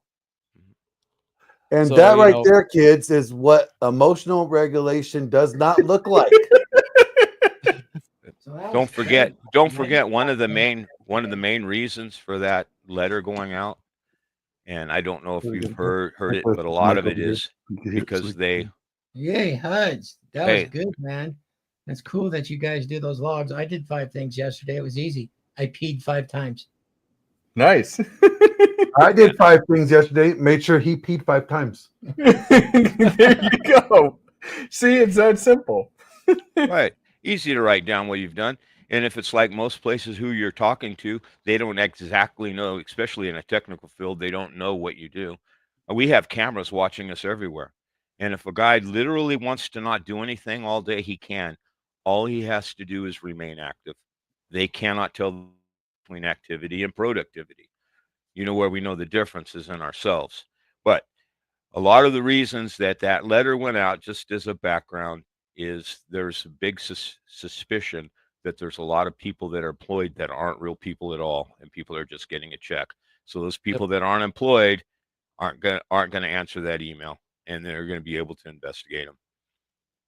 Yep, exactly. It's killing multiple birds with one stone, metaphorically, and that's what a lot of people don't really understand about Elon, is that he's not making checkers moves. He's playing 3D chess. He's thinking about multiple factors on multiple planes and trying to figure out what's the best for humanity. And we can agree or disagree with his methodology, right? That's up for discussion, definitely. But what he's actually doing, not the emotional shit that's been stacked up around it, what he's actually doing seems to be what everybody on the left and the right have been demanding for decades. And so once again, you have to question the people that are questioning it, right? If your pushback is that, oh, this is too much to ask people to be accountable for their jobs when we're literally pooling that money that they're getting, and now we're finding out where this money is going to a lot of things that people are like, why are we spending money on this when we've got starving kids in Chicago dealing with gun violence, right? In an area that's got the most gun laws on the book. Like, what are we doing about that? Oh, nothing, because the people there are just getting a kickback and they don't care. It's called poverty pimping, right? That's what the left has done. They've become the villain that they allegedly sought to prevent. They are the people that are, fear mongering and goalpost shifting accountability. That's what they do when they you watch it over and over again. They will project preemptively. They will tell you all the shit they're doing by accusing you of it. And then when they get pressed on it, they basically will try to throw their hands up, blame everybody, and then shift the blame over to you to do something about it. Rules for Radicals 101. Yep. And they don't Yeah. realize, like I said, with that letter that my sister gave my mom, saying, "Oh, I know the sources that I don't know the sources you're looking at, but I know they're wrong. Here's my 3 sources that you should be looking at." It's just like, okay, you're the one critically thinking, but you're literally ignoring information and then assuming a negative and then pushing somebody towards your vetted sources. That's not critical thinking at all. You're brainwashed. Right. And Oh this my is my God, sister's yes. highly intelligent too. Don't get it twisted. She's in STEM. She's incredibly good at her job. But this is the other thing. A lot of people think they're too smart for this stuff. That's the thing. We're human beings. We're emotional. We're not smart. We become smart through effort. And that's the point that I really want to try to make. You become stoic through effort. You become intelligent through effort. You become something through effort. Nothing can be achieved without effort. Because even when you're not doing anything and things are happening, who's doing it for you? This is the thing that gets confronted with the after hours girls all the time. And Myron says, like, oh, you're talking about strong, independent women, but are you willing to work the power lines? Are you willing to get up, like Thor does in the helicopter and run those fucking lines? Are you willing to go to the oil fields? Are you willing to go into the coal mines? No, they want all the cool jobs. They don't want any of the dirty Yep. jobs. They want the because bougie that's jobs. the glamour, right? It's that false perception of reality that we're all having to learn to deal with. There's your perception, and then there's actual reality. And if you're not in line with reality, you're gonna have a bad time, to borrow a quote from South Park. Going to have a bad time. Pizza, French fry. Pizza, French fry. So on that note, I think we can wrap it up here. Thank you for your participation today, gentlemen. Go around. We're gonna wrap it up like Fresh didn't. Light your lightsaber. We could go into that rabbit hole too, but that's a whole nother topic that happened on Bradley Martin's podcast, where Fresh told about the real truth behind that. Or I should say Myron did, actually. Myron outed him. But the point is, Vidar, what do you got going on, and final thoughts? Final thoughts. Just to remember, you have here's an example. You work hard and you get a check for $1,440. Okay. And you're in a class and you argue that stealing's not wrong. And some guy takes that $40 from you and sticks it in his pocket, and you get mad about it. Okay. He doesn't give it back. So you're really upset about it. You're mad. What are you going to do with that? If he doesn't give it back and you got that $1,400 in your pocket, $1,440, he took 40 of it. What are you going to do for the rest of the day? You're going to be angry. You're going to be pissed. You're going to hate that guy that did that, embarrassed you in front of everyone. Are you going to let it ruin your own day, or are you going to let it go? Because we have 1,440 minutes in a day. Are you going to let There those is a 40 disturbance. minutes that somebody stole from you, or are you going to let that ruin your whole day, or are you going to go out for the rest of your day? So it's a perspective of how you're seeing things. That's what I wanted to show there. Yes, sir. Sorry, Vidar, if we were distracting. I just I need to. Well, that's I need to okay. go. I was distracted too. I was trying to get mine on, but There is a disturbance. What the heck is this show turned into? There is a disturbance. I must say. so my point with Okay, trying to play with my Hud. lightsaber at the same time. Alex. I There we go. I am your father.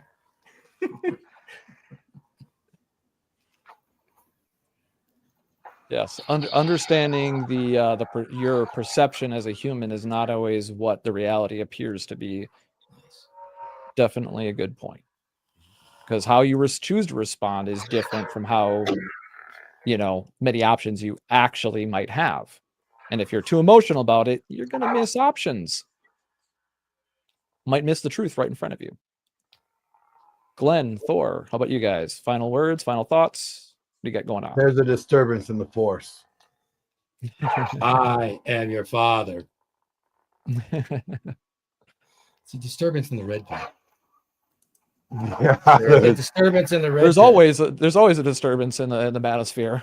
You know, when you kind of think about it, I mean, there is a huge disturbance across the board, like in society, and we are like the Jedi Temple trying to bring back balance to the Force. No. Balance to the red pill. Don't dare you? Don't make it seem like we're that good of people. Yeah, yeah, you know what I mean. They're But trying to bring you know what I balance to mean. the Force. No, you're We're just trying to chipping. tip the We're scale. chipping at it. Always have fun, man. Have some fun.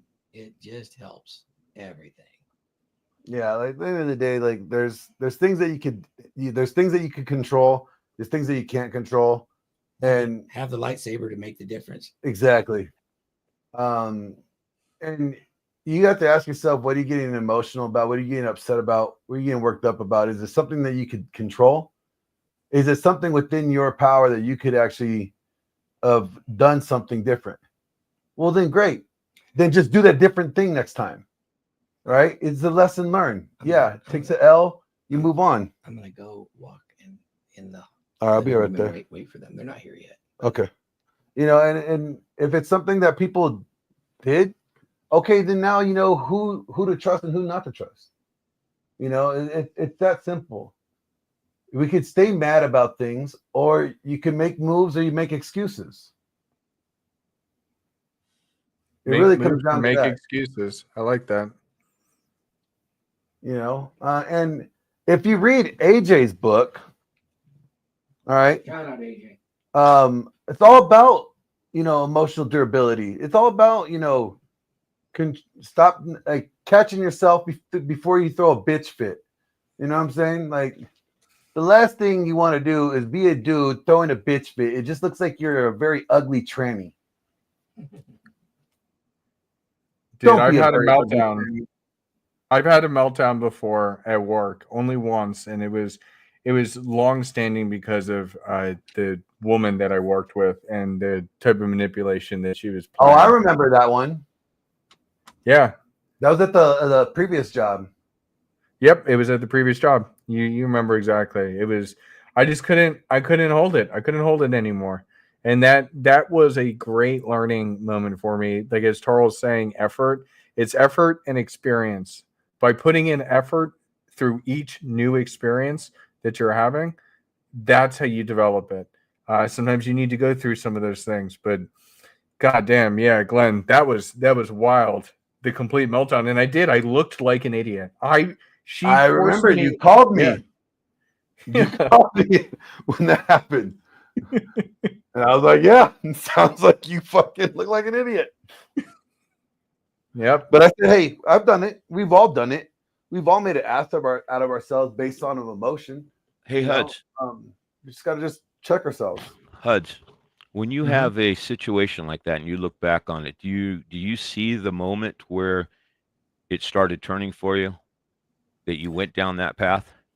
Yep. Now, in your mind, when you do that, if you thought over and over a few times the path you should have taken, if anything happens like that again, you'll move that path.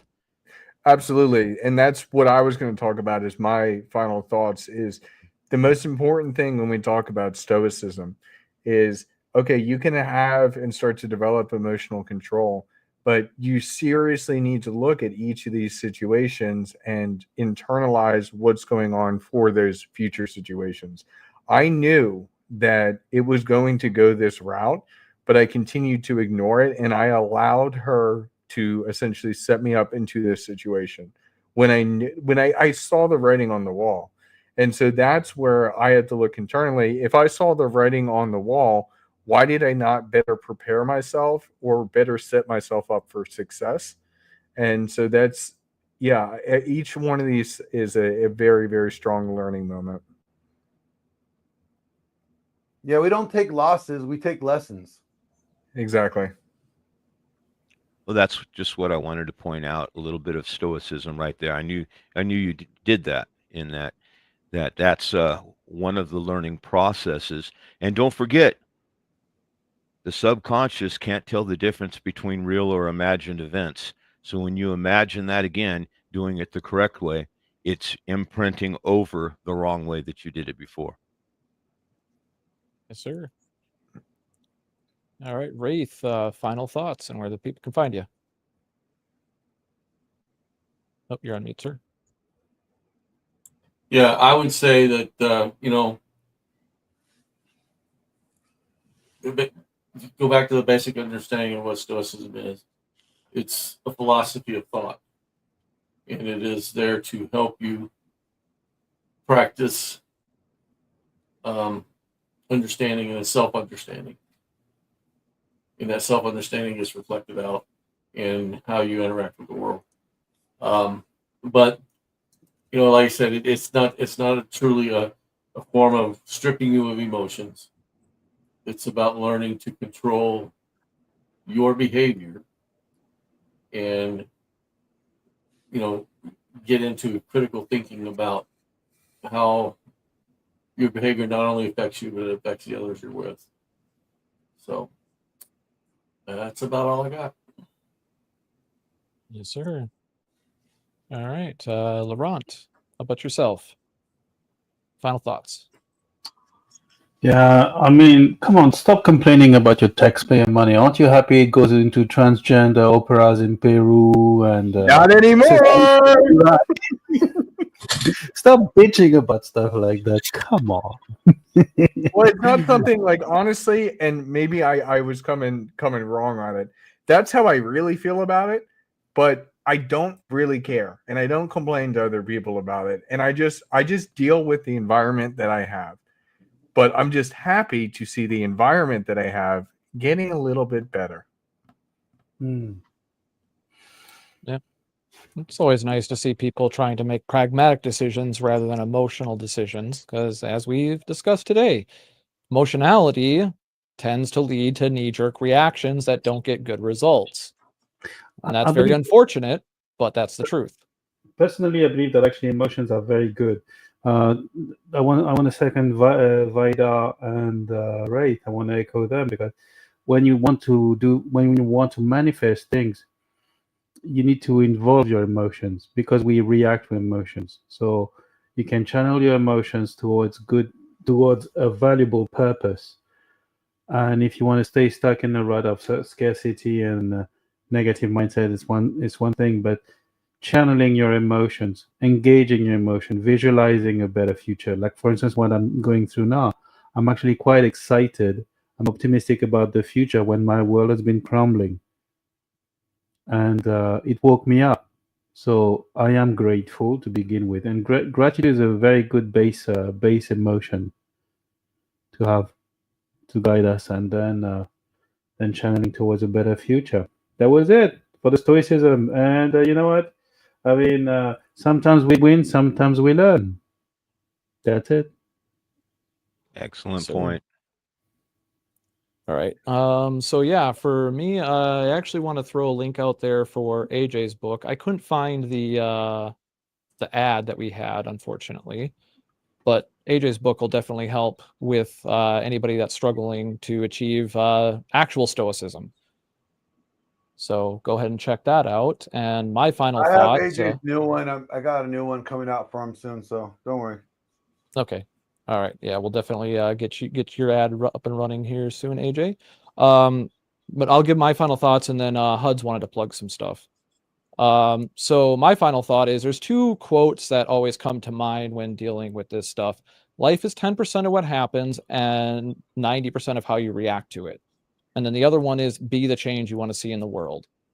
So when I'm dealing with a lot of this stuff, and when I get frustrated with things, my immediate response is to check myself. Like, hey, am I being too emotional about this? Right. And my emotions do matter. I came up with a framework a long time ago. I call it the rock, paper, scissors framework. Right. There's three stereotypical, responses that most people have in a situation, either an aggressive, a neutral, or a defensive strategy. And this takes multiple forms, and there's infinite variety, of course. But as a base structure, it's rock, paper, scissors. Right. There are certain actions in a situation that will lead to better results. And if you're able to identify, hey, rock is going to work better than scissors in this situation, you're able to make that choice. And the way that I achieve this is through a framework understanding that, hey, understanding those 3 basic decisions, how do I make those decisions? What role does my emotion play in that? Right? Because I'm a Viking. I can be a very savage, angry individual, especially when I'm fighting, right? That's in my genes. Well, that doesn't mean I can't control it, though. All right. I might have a savage nature, but the way that I realized I could control this is by simply controlling the flow of the emotion. Instead of having 2/3 emotion and 1/3 logic, I always make sure that if I'm making a decision, I'm making it from 2/3 logic, 1/3 emotion. I need to know why the fuck I'm mad. I need to know why I'm frustrated. Like Glenn said, you need to ask yourself that. Why am I mad? Why am I frustrated? Why am I pissed off? Why am I sad? Why am I feeling what I'm feeling? Because if you can identify what you're feeling, that's how you gain emotional intelligence. And that's how you unlock that choice of how you respond differently rather than emotionally. Emotions are the number one way you can be manipulated. If I can make you emotionally respond to a situation, I can override your logic and make you buy the car. That's what salesmen do all the time. And that's all they have to do is get you emotional, and you can override somebody's logic. So by you remaining stoic and in control of your emotions, you will achieve superior results for yourself and the people you care about. Thank you. And on Well that note, said. Huds, I'll let you Yeah. plug your stuff and then take us out. Yes, and I'll take us out. All right, fantastic. This is a great discussion today. I just want to let everybody know that on, with my men's community, Men of Now, this Sunday, we have our first webinar. We do monthly webinars with the different experts in their different fields. So this Sunday, we are going to be having Kevin from Men of Now. He's a certified financial coach, and he's going to be walking through some of the basics of investing that a lot of us may know, but maybe need a refresher on, and how to set yourself up to thrive in 25. That's kind of been the theme that I've pushed to my men's group, Men of Now. Thrive in 25. That's what this year is about, and we want you to win and succeed. So if you are interested in joining that community to be able to join that webinar, I'll drop a link down there. And then also, if not, I've extended an invitation to the Dragons membership. So anybody who is a Dragons member will be able to join this webinar as well. And I've put that information in there. So if you sign up for either of these groups, you will be able to attend that. And it's well worth the money. I mean, when you think about spending whatever you spend money on, this is an investment in the future. All of this is an investment in the future. It's about conquering and navigating this world as we have it now. And then in addition to that, we had a very fantastic discussion. I'm putting my the YouTube channel for that there as well. We had a very fantastic discussion with a very good friend, Thomas Edwards, professional wingman, about evolving masculinity, what masculinity really means. And we did that earlier this week on Wednesday. And quite frankly, it was weird at the end of that discussion. And I always kind of feel this way when I talk to Thomas. But it felt spiritual at the end. I felt so good, so relaxed, so in tune with where not just myself needs to go, but where society and men and everything needs to go. So it's definitely worth a watch. So definitely go check that out. But that's all I had. So until next time, till next week, Vikings, peace out.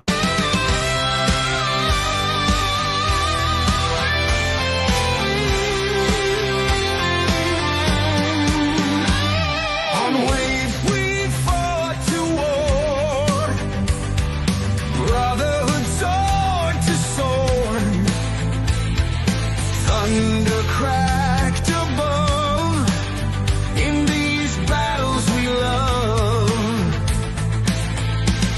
The DragonShip sails through the stormy tide, with raven wings as our guide. Skies of fire and ash, hearts begin to clash, but it's time to rest.